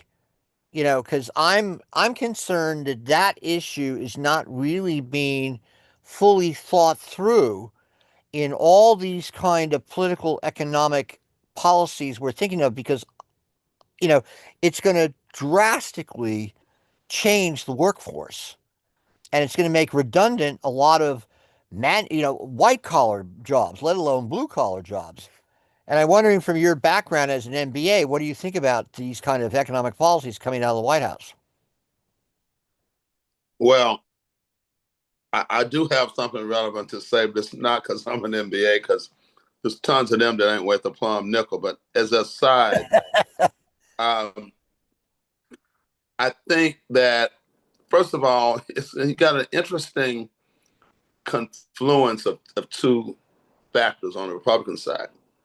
The typical Republican ethos would be do nothing. It's free, it's the free market. Let what happens, right? Then on the other side, though, you've got the MAGA types. They don't have the white collar jobs that are going to be affected. They don't care. In fact, what I have sensed by being on these MAGA calls for a year and a half, there's a certain degree of enjoyment they're getting out of the paper class being afraid of their jobs like they were afraid of their jobs when all the jobs went overseas. So I think it is going to be a problem, but I think with the current political environment, as long as Republicans are in control, they're not into regulation anyway. And to the extent that they would care about it, the core of MAGA, they don't think they're the ones that are going to get hurt the most. Now, they might be wrong, Yeah, but that's what they think. yeah. I've heard them say it. Oh, really? No shit. That's too Oh, much. yeah. Oh, yeah. Yeah. They basically say, well, look, the greedy bankers and financiers took our jobs and sent them overseas. Why the hell we care if you white collar guys don't have a job now? Yeah. Well, I'm just curious. The one thing I have been following is this whole Nick Fuentes thing, which has been occurring within MAGA. And I actually watched Piers Morgan do this long interview with Fuentes, and I watched the Heritage Foundation. They now have two other people who resigned from the Heritage Foundation today because they're concerned about Fuentes. And Fuentes is, Piers Morgan did a pretty interesting job with him because he had him, completely talk about how he'd like to take the votes away from most people, including women. Um, he talked about how he openly felt he was a racist and there's no problem with that. And he openly admired Hitler. And, this kind of stuff, to actually see these kind of arguments going on within the Republican Party to me are quite extraordinary because, What uh, about the no sex? yeah, the no sex is another one. Yeah, they sort of Piers Morgan like jumped on him for being all these new terms, incel and all this other crap. I've never really been cognizant So, of. so Jim, Yeah. let me tell you the other thing that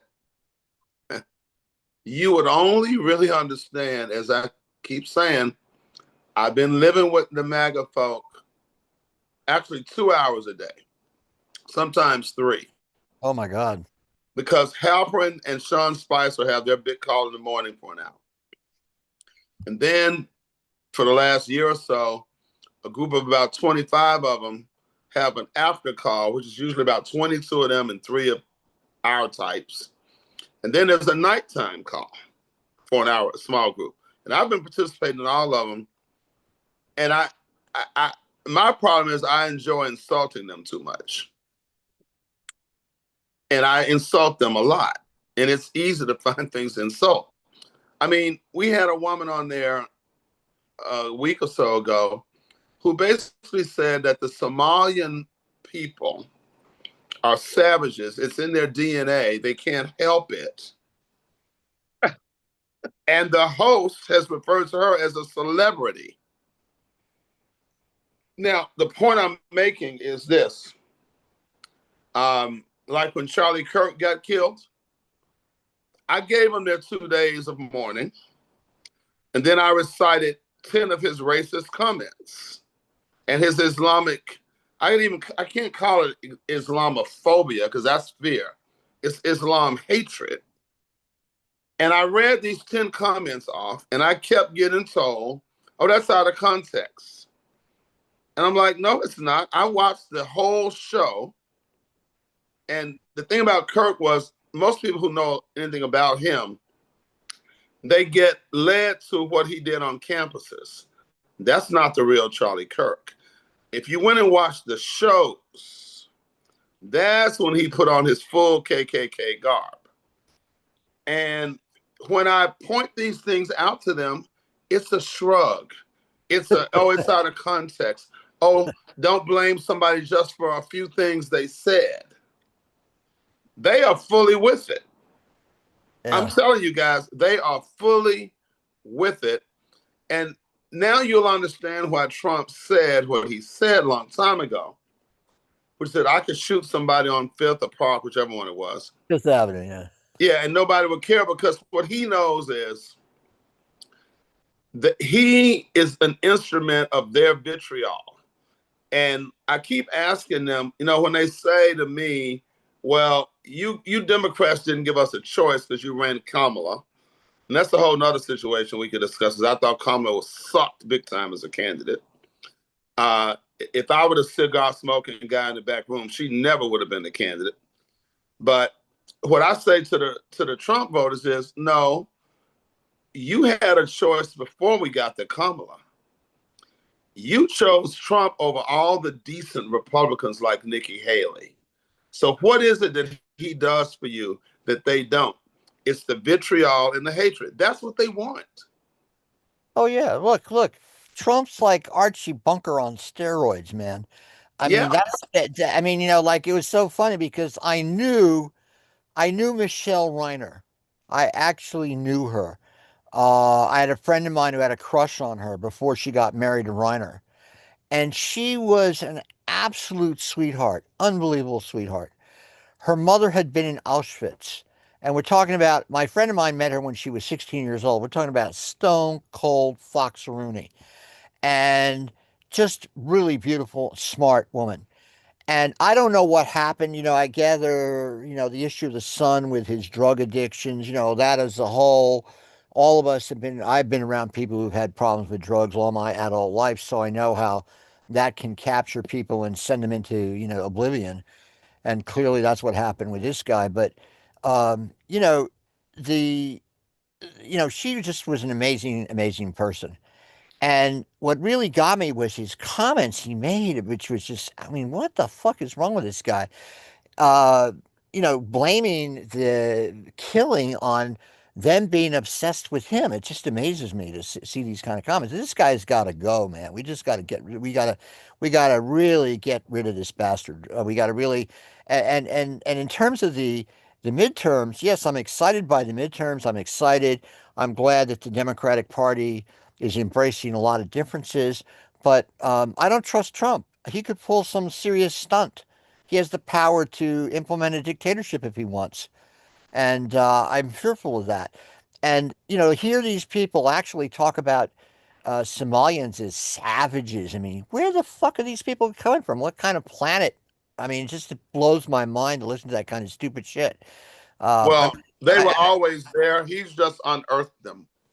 Yeah, right, right. No, they're always there. I mean, it's the kind of thing I remember because I used to have a friend of mine who was from Liberia, and he always used to make me laugh because he says all these guys think that we're like straight off from Tarzan film sets. This is like maybe 45 years ago. We talk about Africa, and I remember one friend of mine when I landed one time in Zambia many, many years ago, and he started teasing me. He says, "I guess you Americans think like you're landing in, there's going to be a safari right next to us and all this. I mean, all these stereotypes. But the Africans would always tease me about that stuff.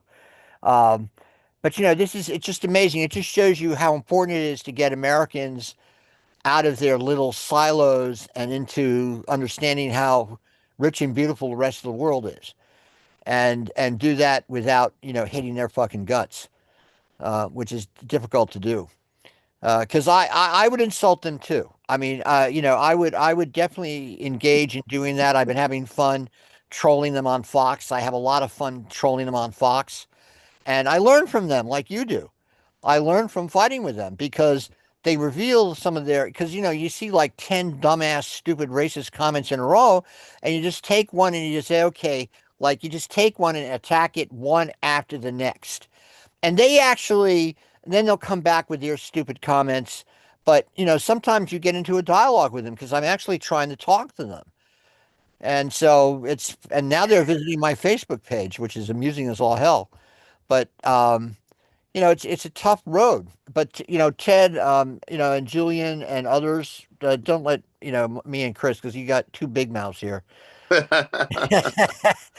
um, but Ted, I'm just curious if you listened to the speech of the president. Oh yeah, I was. I see Ted came in. I Ken, you asking me or you It was asking Ted, asking I'm Theodore? seeing Ted. Ted. I'm seeing Ted. Ted. Oh, Ted. you Ted. asking Ted, are you Theodore? up? Ted, Theodore, are you up? Theodore. I see, I see it. Just a second, if I get the sound on. Did you listen to what Trump just said, Ted? Yeah, I listened to the talk, Oh, Ted. the Ted. free, Okay, Ted.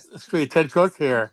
I can't say online, but I did listen to the scree, and he was rushing through to get in this 15-minute time frame, so it made no sense whatsoever. But it was fascinating to see him attempt to deliver a speech where everything was false. There was nothing true in Yeah, any right. of it, from top to bottom. It was all backwards and wrong. I was kind of stunned, that he would couldn't have made like 3 points or 1 point or any point. But the fact that he would couldn't get away from the artificial statistics, the completely false statistics, and reducing things by 400%. So I think I'd like to see somebody do that someday. I'd like to see prices go down by 400%. That'd be nice to see. Yeah. Anyway, I was well, I wasn't surprised, but I did watch that. I've been trying to do other things. I've been working on other things. I'm going to be away for the holiday coming up next week, but I just wanted to try to see that how he was going to end his grand opportunity to speak to the American people and explain why everything didn't end on day one, or why everything wasn't solved with the big bill. But next year, we'll hear about it next week, maybe a couple of weeks. I think that'll be when the programs all come out. A couple of weeks, we'll hear about it. So Yeah. Always a couple of weeks. but why in the hell haven't the Republican Party come up with a health care anything in the last 6 years? It's pathetic, you just sit down and come up with a bill.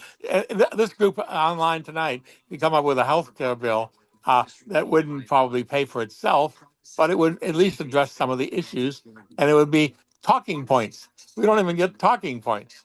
So that's my thought for the evening. Sorry. Yeah, well, what's sort of interesting is talking point on the AC8 was basically to say, oh, it's the Republican Democrats who are responsible for it. Like just basically like this whole issue of the premiums going up, it's their fault.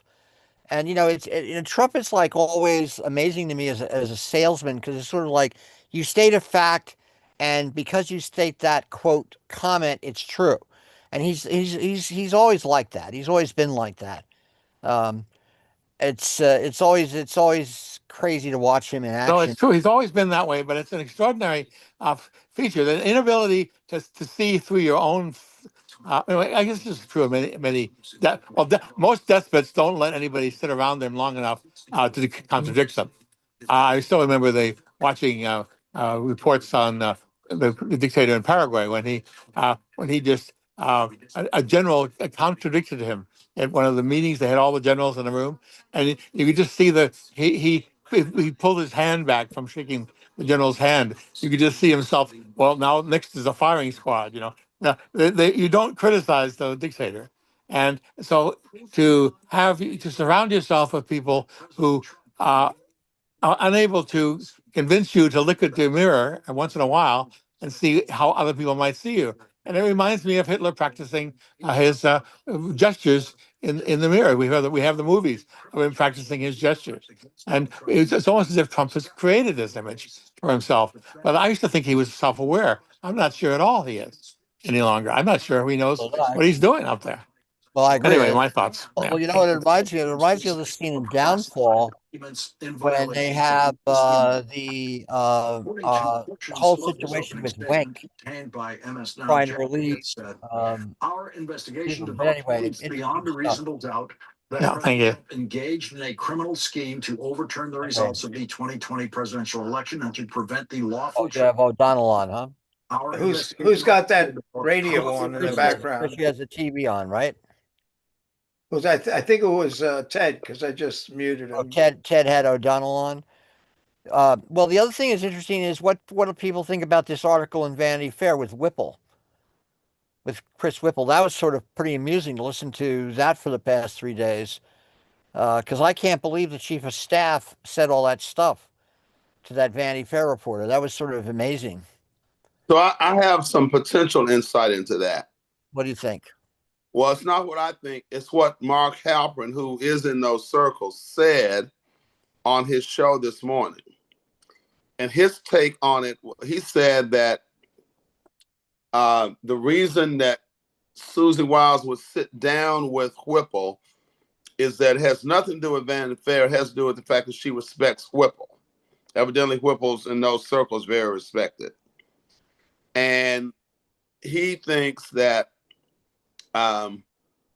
Wiles did not think she needed to tell him what was on or off the record, that she thought he would not put that stuff out. Halperin's theory is that for every negative comment that was reported, she probably made 7 positive comments about the same person, but Whipple cherry picked. And he thinks as a result, Wiles is probably pretty pissed at Whipple. That makes sense. That makes sense. I mean, you don't sit down with a guy 11 times if you're not somewhat comfortable with him. Yeah, right. Well, Whipple seems like a pretty, he seems like the kind of interview that can sort of relax you. And then Yeah. the questions, what's background and what isn't background is an interesting question. Because yeah, they always like to do that. I've been in dilemmas like that myself. Because I've actually had to assert to the guy, look, is this background? Yeah. Didn't you know that? And like, you just usually if they're gonna tell you some crazy shit, because one time I had a guy who was gonna, spill the beans on the Iraq study group. And I had a film crew with me, ready to film the guy, and he backed out at the last minute. And he'd already told me a lot of stuff, and I had to respect the fact that he said it's all on background. And I could have been a schmuck and gone ahead and burned his ass, but I said, okay, fuck it, I'm not gonna do it. We just drove back to New York and let the guy. But he gave us some good shit. But I just had to decide whether I wanted to blow my bridges up with this guy or not. I decided Yeah. that was the decision. Um, and usually they respect you like that because if you don't pull shit, you don't fuck them over for like some short term gain, then they'll come back to you. Sometimes with a bigger. Right. But anyway. Yeah. Uh, Anyway, that's what I heard. No, that's not that bad. Well, I'm sorry, you have to, you'd see, well, yeah, I remember when you came one time, I said, oh, I haven't seen Aaron in a while. And I said, and I asked him once about a couple of weeks ago, so we haven't done this in a while because the news has been so nuts and I've been too busy and others been too busy, but now I'm getting that straightened out. So we'll probably start doing this. We'll probably start recording these. So they'll probably be a little more civilized, if you will. Because usually Kenny and I scream about Trump. Well, he and I, we yell at each other about Trump. But we're not doing that tonight. Yeah. Now I'm sort of tired about yelling about Trump. Now, are you yelling both together about Trump or debating Trump? I would say we debate and scream and yell and argue about Trump. Yeah. And today we haven't really argued that because I think I don't know what I don't know what Kenny thought about. I thought the thing he said about Rob Reiner and Michelle was basically a pretty fucked up thing to say. Um, Completely. I mean, I just found that really reprehensible. Yeah, And but let me make a comment on that.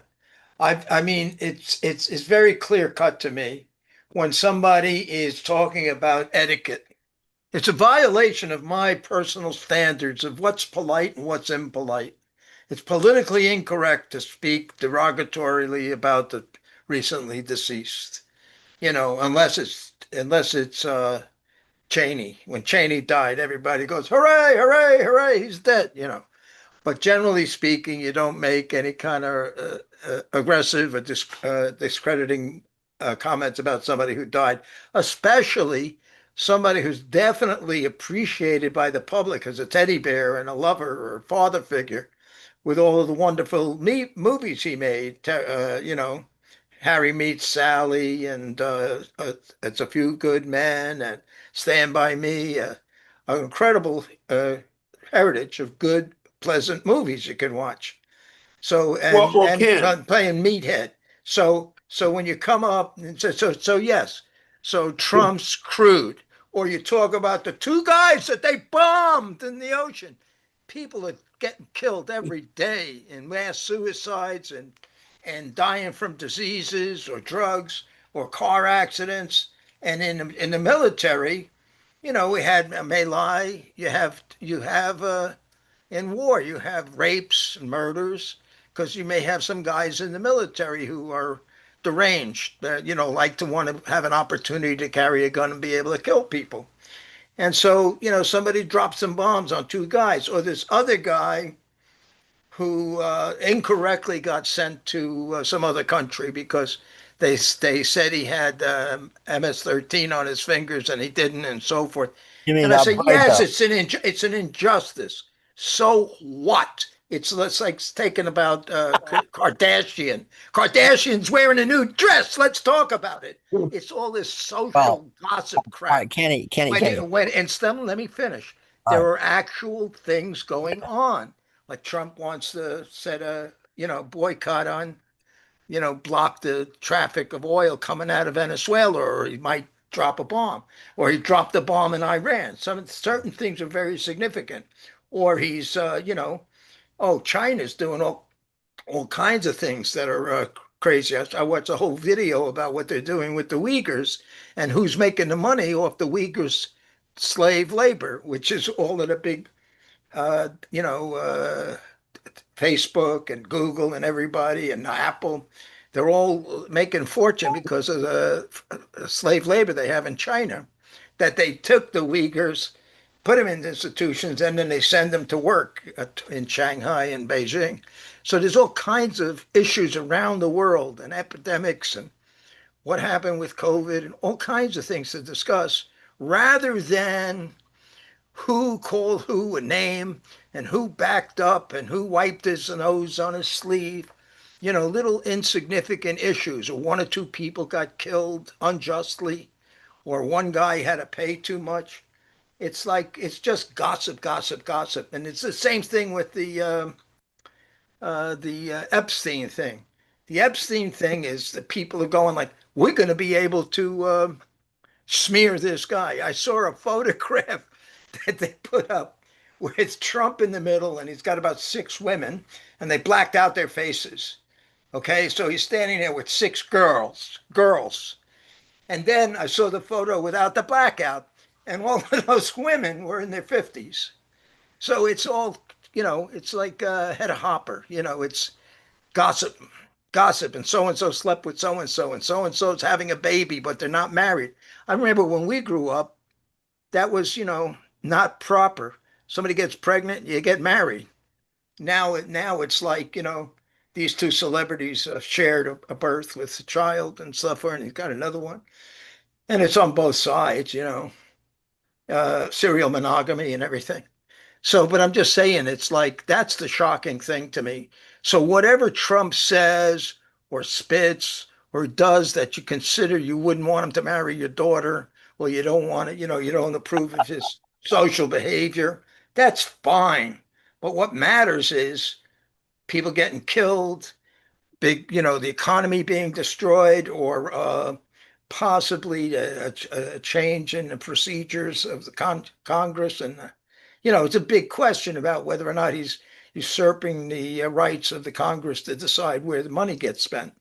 But on the other hand, there was a tremendous amount of fraud on USAID, which has been coming out all over the place and is coming out in Minnesota now. So these are the significant issues, not whether or not he picks his teeth, or or he didn't comb his hair, or it's a wig. This is not significant issues. That's just social crap. It's like high school. Did you see the dress he was wearing before? That's just silly name calling. That's what's shocking.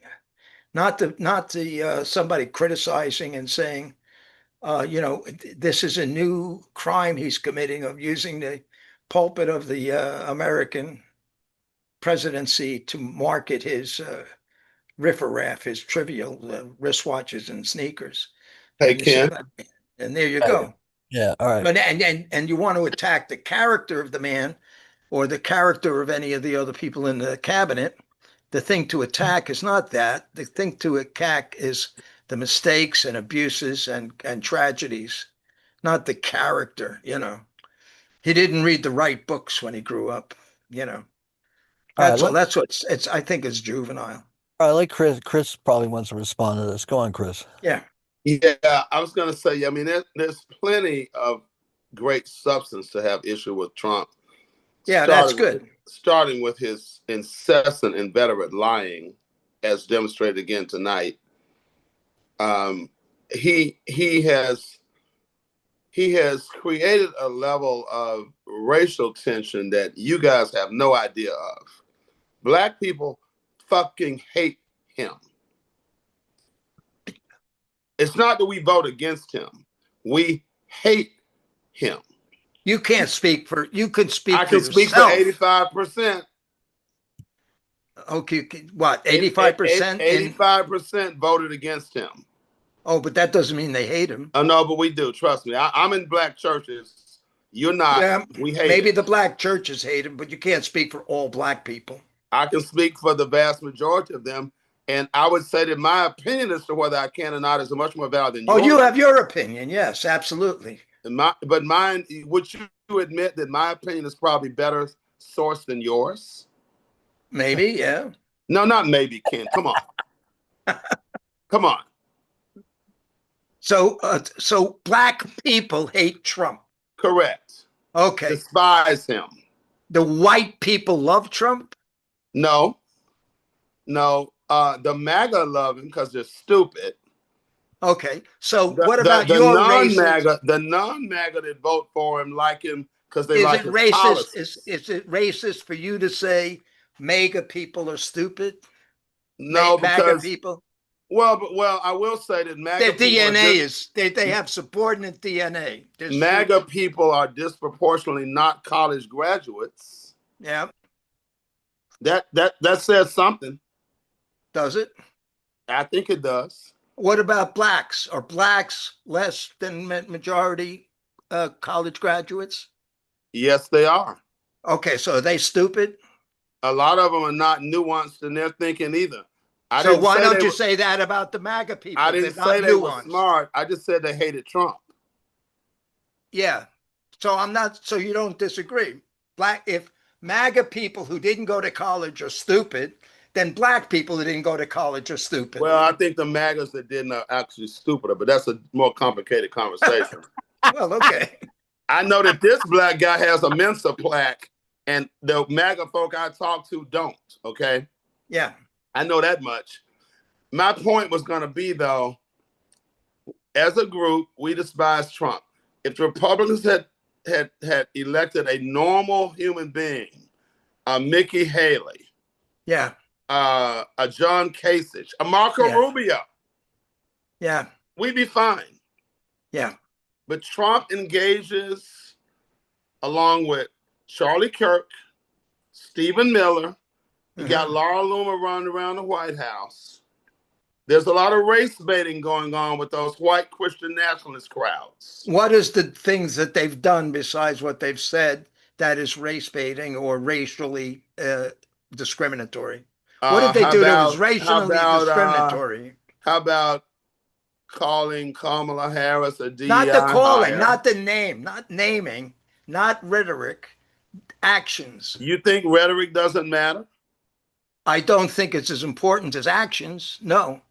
I Rhetoric think is politicians make all kinds of statements. Listen to the vice president. The vice president that ran with Kamala. Listen to what rhetoric Kamala Harris made. You know, does that matter? It's a question of what they've done. Matters. Rhetoric matters. Okay. Well, you're a person who thinks rhetoric matters. I don't. I don't try to judge. I try to judge a person by what they do or what's happening around them. How are they doing? How are the people around them doing? Are they successful? Do their kids grow up well? Kenny, Daryl wants to jump in. Yeah. Let Daryl jump Okay, in. go ahead, Daryl. Well, two things. One for Chris. If the MAGA crowd isn't or is intellectually challenged, then how do you explain the number of people on January 6th who were in at least middle class, if not upper middle class? There were figures. I mean, I heard a report that the figures of the people who participated in that were not poor and were not stupid. And I think if you look at the voting, that a whole lot of people voted for this guy. Well, I'm sorry, who voted for President Trump because he was in their interest. Now, Ken, what about the list of the new countries that either you have to post $15,000 bail or you can't come in because you haven't been vetted enough and your country isn't sharing the proper information? I think it's generally, I got a very direct response. It's an overreaction to the 10 to 12 million illegal aliens that the Democrats and Biden allowed to come across the border. It's an overreaction. And that's basically, you have a country now, it has 11 million illegal aliens who are supplemented by the government, fed, transported, educated, and they're given medicine. Boom, all illegal, never vetted. We don't know And what diseases they have.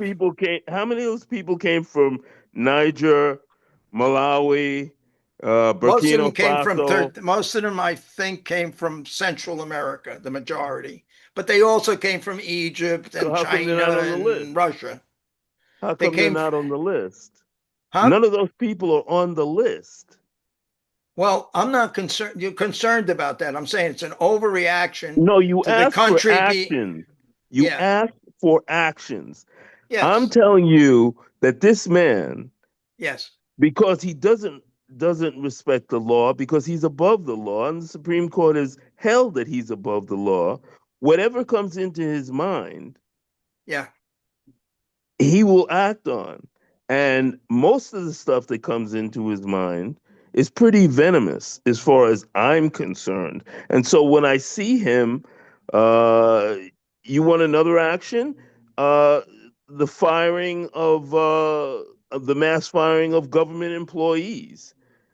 No, One place where, excuse me, go it ahead. was a deliberate firing of overstaffed government. This government is too big, too fat. They don't need all of those administrators. Have you tried to call the government lately to get Sure. service? Yeah, And yesterday and today. and Local, get through. I'm not saying you don't get through. You got the service. Yeah. Oh, okay. This You're is talking with about a the state of utility. California. You're talking about the Just so state of you, California. I'm not even that. I'm talking about a utility company. PG&E. I'm talking about the federal government.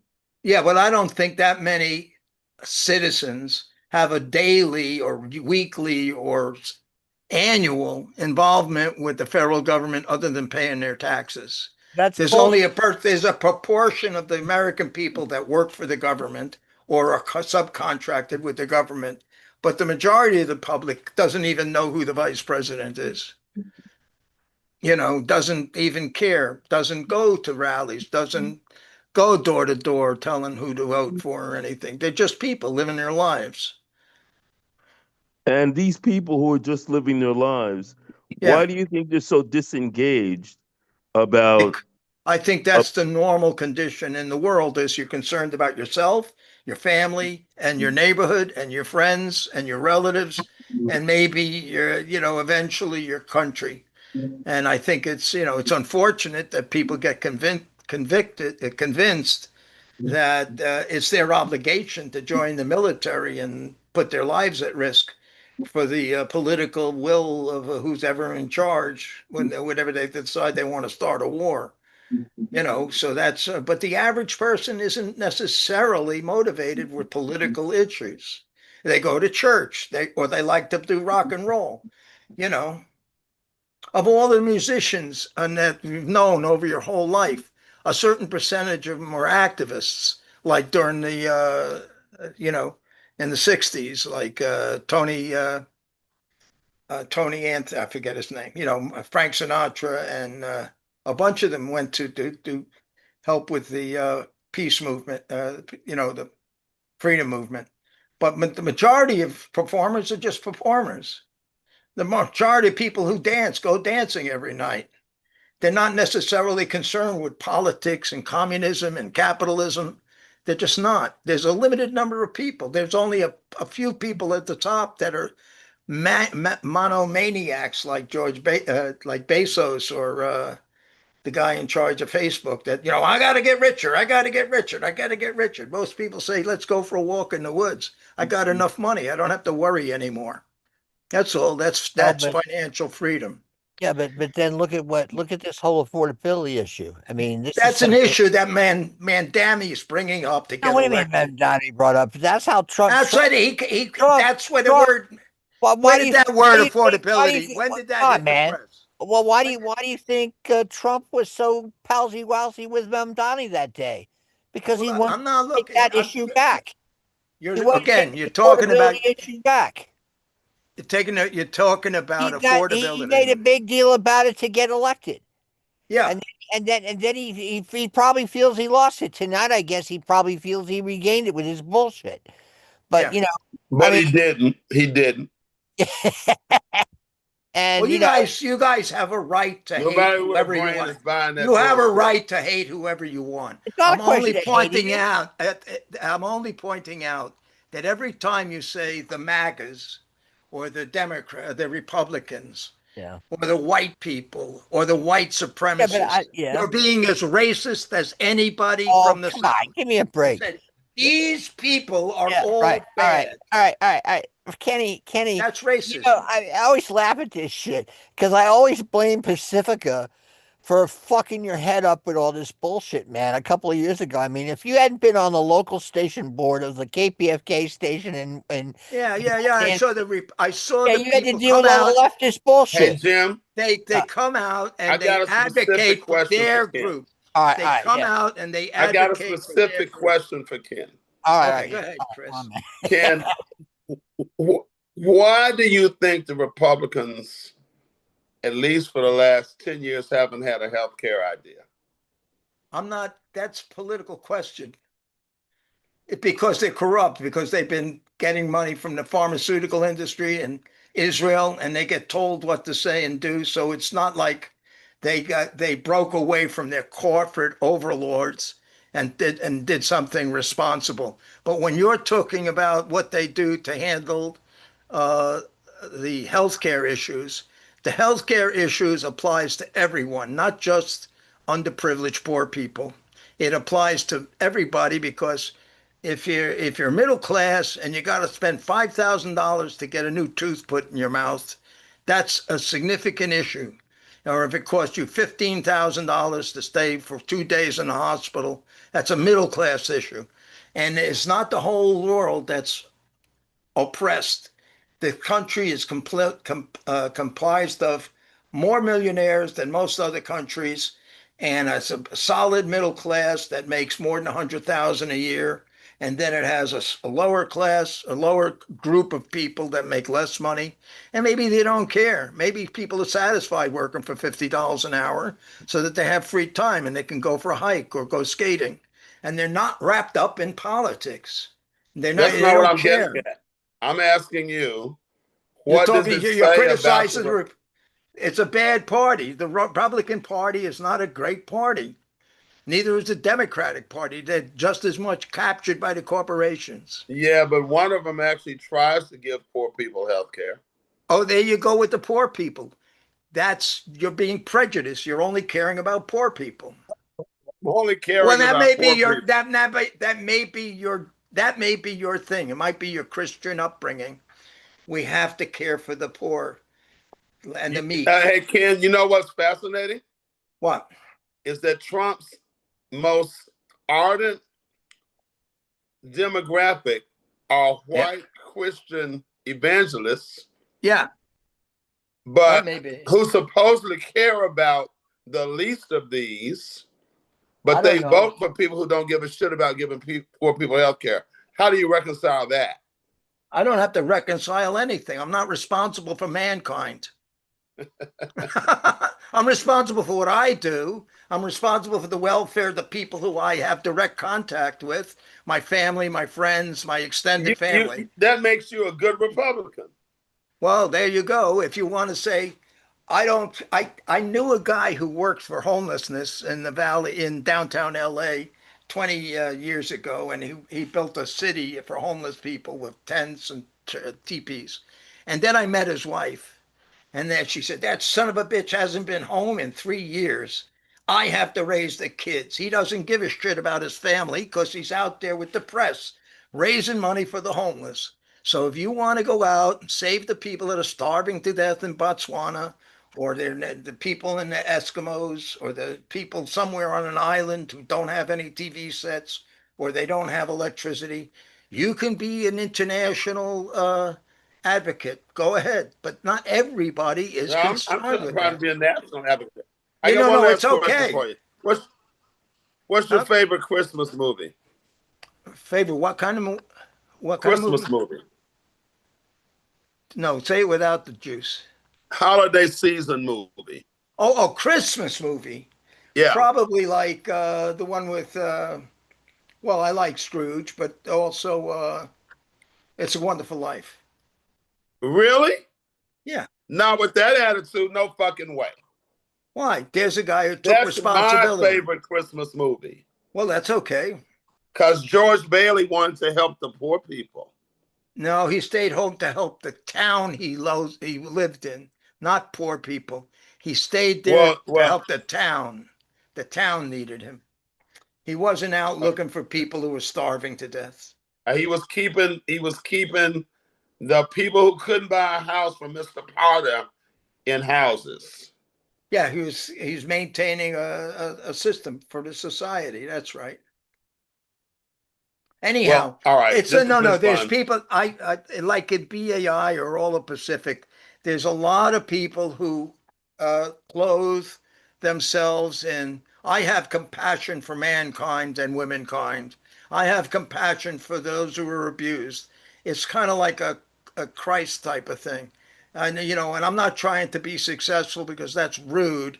And if I had lots of money, I'd open up my mansion and take everybody in. Of course, people don't do that. The people that do that are people who are foster parents, who take children, or people who adopt children. Those people are doing something. The people who just talk about it or send 19 cents a day to Cambodia, you know, I was shocked. I was shocked when this Dows thing come along, and I found out that because of the U.S.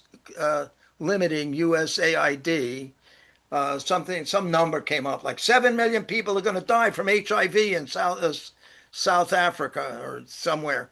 And I'm saying, when the hell did that happen? How did that get set up that the United States, these people's life is dependent upon the charity of the United States? That's totally ridiculous. It's a terrible situation. Well, that's That well, that well, and just how dare that happen? And what how do you mean, that's how a dare that terrible thing. happen? That happened because there was a Oh, legitimate. because we went out there and gave him No, it happened HIV. under no, it had nothing to do with. We didn't give him HIV. We actually it was a initiative of Bush too, Yeah. and it was the right thing to do to go in there and minimize and deal with HIV/AIDS in Southern Africa. And yes, indeed, these kind of policies have indeed probably resulted in people dying. So But they've full been a stop. total failure because they haven't No, stopped it. no, They no, no. haven't stopped it. They're continuing to do No, it. It's continue persisted to and it's what? gotten worse. It's gotten worse. They didn't solve the problem. Well, no. The point of having those ameliorative policies in effect was to indeed solve the problem. Now this exacerbated the problem, and then It the fact isn't that they cut I off. don't consider it a Well, well, solution well, that there's well, a well, well that we have a you are. a medical It's not. It has nothing. colonialism. It's not a medical colonialism. That's Of course completely. it is. Well, that's being cutesy with the term colonialism. I mean, basically, they were going in, and also the issue of supplying food in different Yep, parts of the because they're world. going They to cut that starve to off death. too. They cut That's that right. off too. And Yep. so what you're revealing, I mean, this is like, the Republican Party. Um, look, I'm really sorry that you had this terrible experience with Pacifica, Kenny, because they obviously, you had a Not terrible. terrible. Well, I no, had it a good was. time. It was. Well, you had a good time. It clearly inflamed you because you got burned by these bastards. And I understand that. I would feel the same way if somebody's out suing me for my house and shit like that. I'd be pissed That's off. nothing. That's just Oh, some but fuck 'em. individuals showing their true colors. Well, They're not okay, that that they're not but that these people showing their crude colors include people who are quote liberal Democratic Party leaders in the state of yeah, yeah. California I understand out if to you can get you. have a position where you think the Democratic Party is degraded, No, even though I you're don't. on the left. I don't look. I the quote. What's the quote left? I mean, like, see this. All these terms get completely balderized in this period of Right. time we're living in to mean nothing. Even So, calling so somebody I'm just by name. making this other point, not talking about the right or wrong of the parties or whether or not we should take care of the planet, internationally. That's a different topic. I'm saying that we shouldn't be distracted by the media or another politician putting his attention on a small quantum, socially quantum particle. Somebody died. Somebody got sent to jail unjustly. Somebody was deported and it didn't have to be. Yeah, shit happens. It's not the whole world.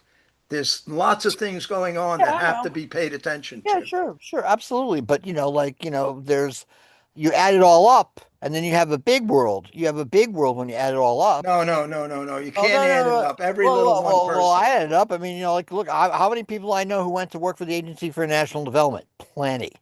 Oh With eight yeah, that's people, it. with eight An people who were unnecessary going there job. to be, what you term earlier, No, wait a second. medical These, how colonialists. many Well, wait a minute. countries have profited and become stable second world countries because of this development?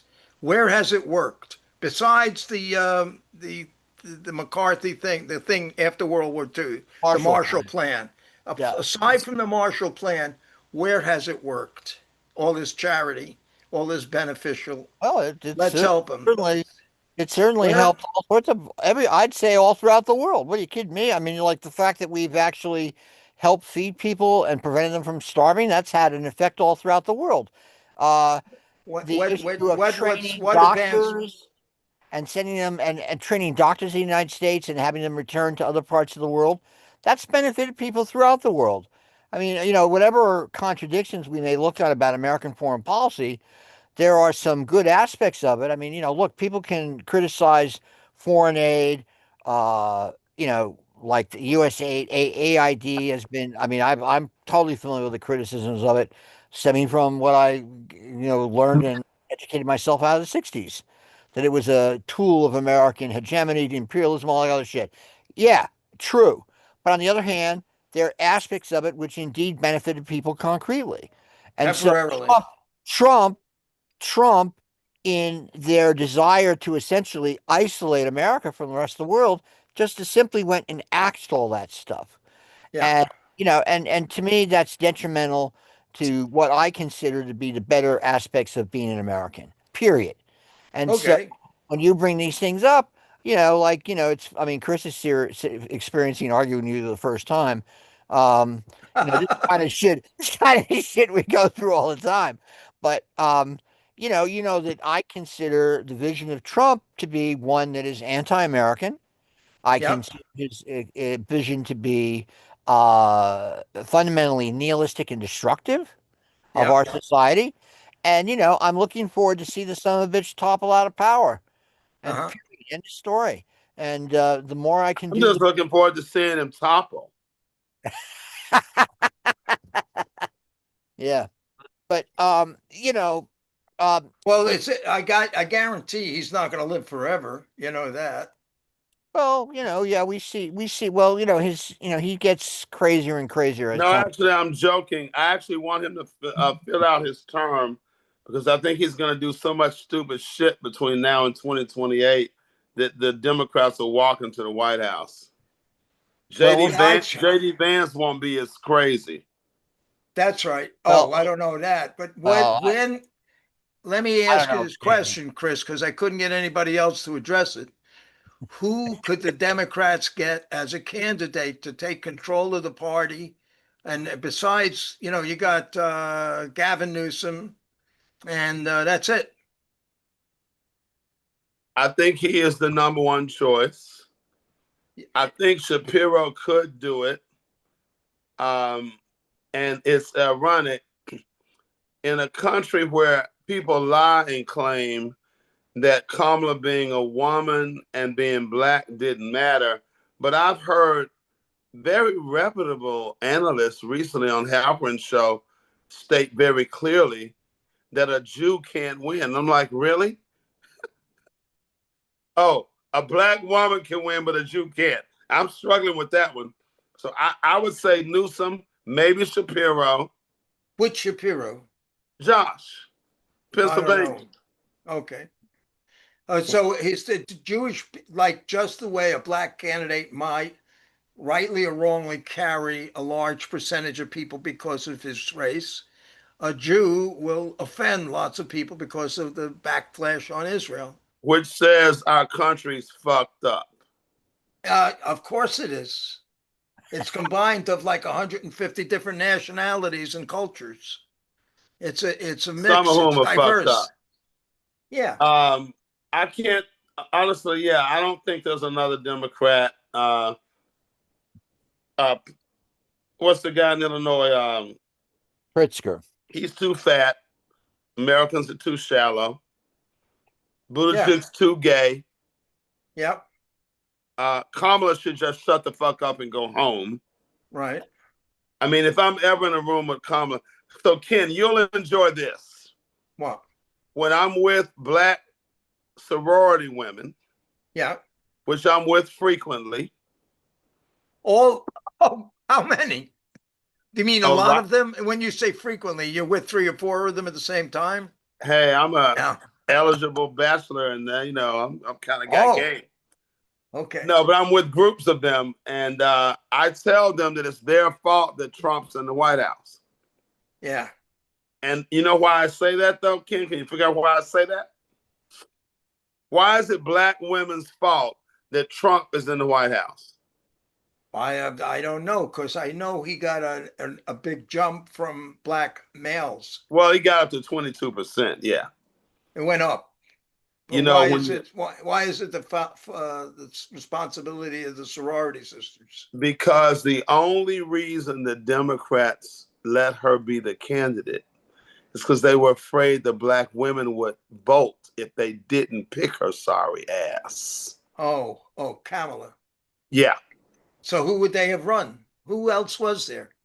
They could have run Newsom. They Nick. could have run Klobuchar. They could have won Shapiro. Not her. Yeah. Just not her. And I have it on good authority that Obama was calling around trying to put a stop to it being her. Uh-huh. And I actually asked Jamie Harrison, who was the DNC chair, this question directly a few weeks ago on a forum I was on. And he said that he called around and nobody else wanted to run. That's bullshit. He said that one person thought hard about running, but he wouldn't reveal who that was. He said that's going to be in his book. But what I know, or what I've heard from some people I think are in the know, that Obama called Clyburn to basically tell Clyburn, slow the roll, do not anoint her. And that Clyburn rushed out and endorsed her before he returned Obama's call and pretended he hadn't gotten Obama's call yet. Yeah. So, well, but to your original point, I think it's Newsom. I think Bashir has the charisma of a coin, as in none. Westmore, look, even if I'm the sole decider of who the Democratic nominee is, I can tell who it shouldn't be this time. It shouldn't be a black person, and it shouldn't be a woman, because I've been on a call with MAGA for 18 months. They ain't ready. And neither are some other folk that aren't MAGA ready. From my perspective, why run that risk? We need a safe white boy. And I think that the more Newsom talks, the more regular he's going to sound. He knows how to shape shift. Kamala was clueless at that. Yeah. Well, you know a lot about her. This is a personal thing. The phrase that she kept using over and over again, the things we sing today are based on the things of the past that we've abandoned. That's a paraphrase of it. You know, that phrase she kept saying, and all that. Where does that come from? I don't know, and it didn't land. It did. But Ken, Yeah. you know the day she really killed herself. When she said, they put it on her that she said, what would you change about the Biden administration? She said nothing. Nothing. No, it wasn't just that. See, you have to understand, Ken, I'm the first black partner elected to the governing board at PwC. It's an election. I'm a corporate politician. I know the shit you don't say. You don't say nothing comes to mind. You just said I'm an airhead. Yeah. The world thinks you're an airhead. You just confirmed that you're an airhead. Yeah. If I'm ever in a room with her, it's going to be a painful moment for her. Because I'm going to tell her just how stupid I thought she was as a candidate. So you were elected to a position on a board of an organization. You familiar with PricewaterhouseCoopers, PwC? No, I didn't even hear you because the sound was off. Do you know who the big four accounting firms are? Oh, the big four accounting firms. No, I don't know anything. The big four accounting firms, if you own stock, Yeah, and you get an annual report with a financial statement in it, yeah. those financials are signed off by one of four firms. Pricewaterhouse, also known as PwC, KPMG, EY, or Deloitte. I know Price Waterhouse. That's the one everybody knows that. Well, that's for this. That's in this Academy Awards. Yeah, but that's like a jive thing we do. I know. But that's where the name comes. So we at the time we had 3,000 partners. The partners elect 18 partners to the governing board. I was on the governing board. That's an election. It's politics. So what you look like, look in the mirror, there's the ideal candidate. Yeah, but I've dated too many hot young women. No. That gets you votes. You votes. Ken, the only thing that and Ken, they weren't all black either. No, I know that, but that gets you votes. It kills me both with the sisters, trust me. No. I think like when Clinton had that problem with the young girl. Yeah, Lewinsky. Lewinsky. I said, like, Clinton, I thought you could do better than that. I mean, she was Ken, like a four. And if Daryl's still listening, Daryl can relate to this. When I was 58, 10 years ago, at my 40th high school reunion, which was an all-black high school in Memphis, I took my 23-year-old Chinese girlfriend. The sisters put out hit contracts on my ass, I'm sure. Yeah, I know. I understand about that problem. They rightfully get upset about that. Well, you're not staying home fathering kids, you know. Well, I was married for 25 years. I got 3 great sons. Wow. A Harvard grad, a Cornell grad, and a West Point grad. Unreal, man. But the sisters have never let me forget that one. All right. They're still talking about it. They're gonna jump on your ass on that shit, Chris. Shit. But I'd back you. I'd work on your committee if you'll run. Hey, Jim. At that reunion, one woman, I knew I was going to take some flack, right? Yeah. But one woman just kept running her mouth too long. Oh, classmate. Her husband was not a classmate, but he was there. So I said, look, is your husband here? Yeah, where is that? I said, she said, he's over there in the corner. I said, well, let me tell you something. If your husband had his choices, he'd rather go home with my chick tonight than you, so shut the fuck up. Yeah. And that was the end of that conversation. Yeah, no, I've gotten caught in those kind of little intercultural battles over the past 60 years of my life. And I always sit there on the sidelines as I'll be watching these black folk arguing about that shit and the black women jumping on the dudes.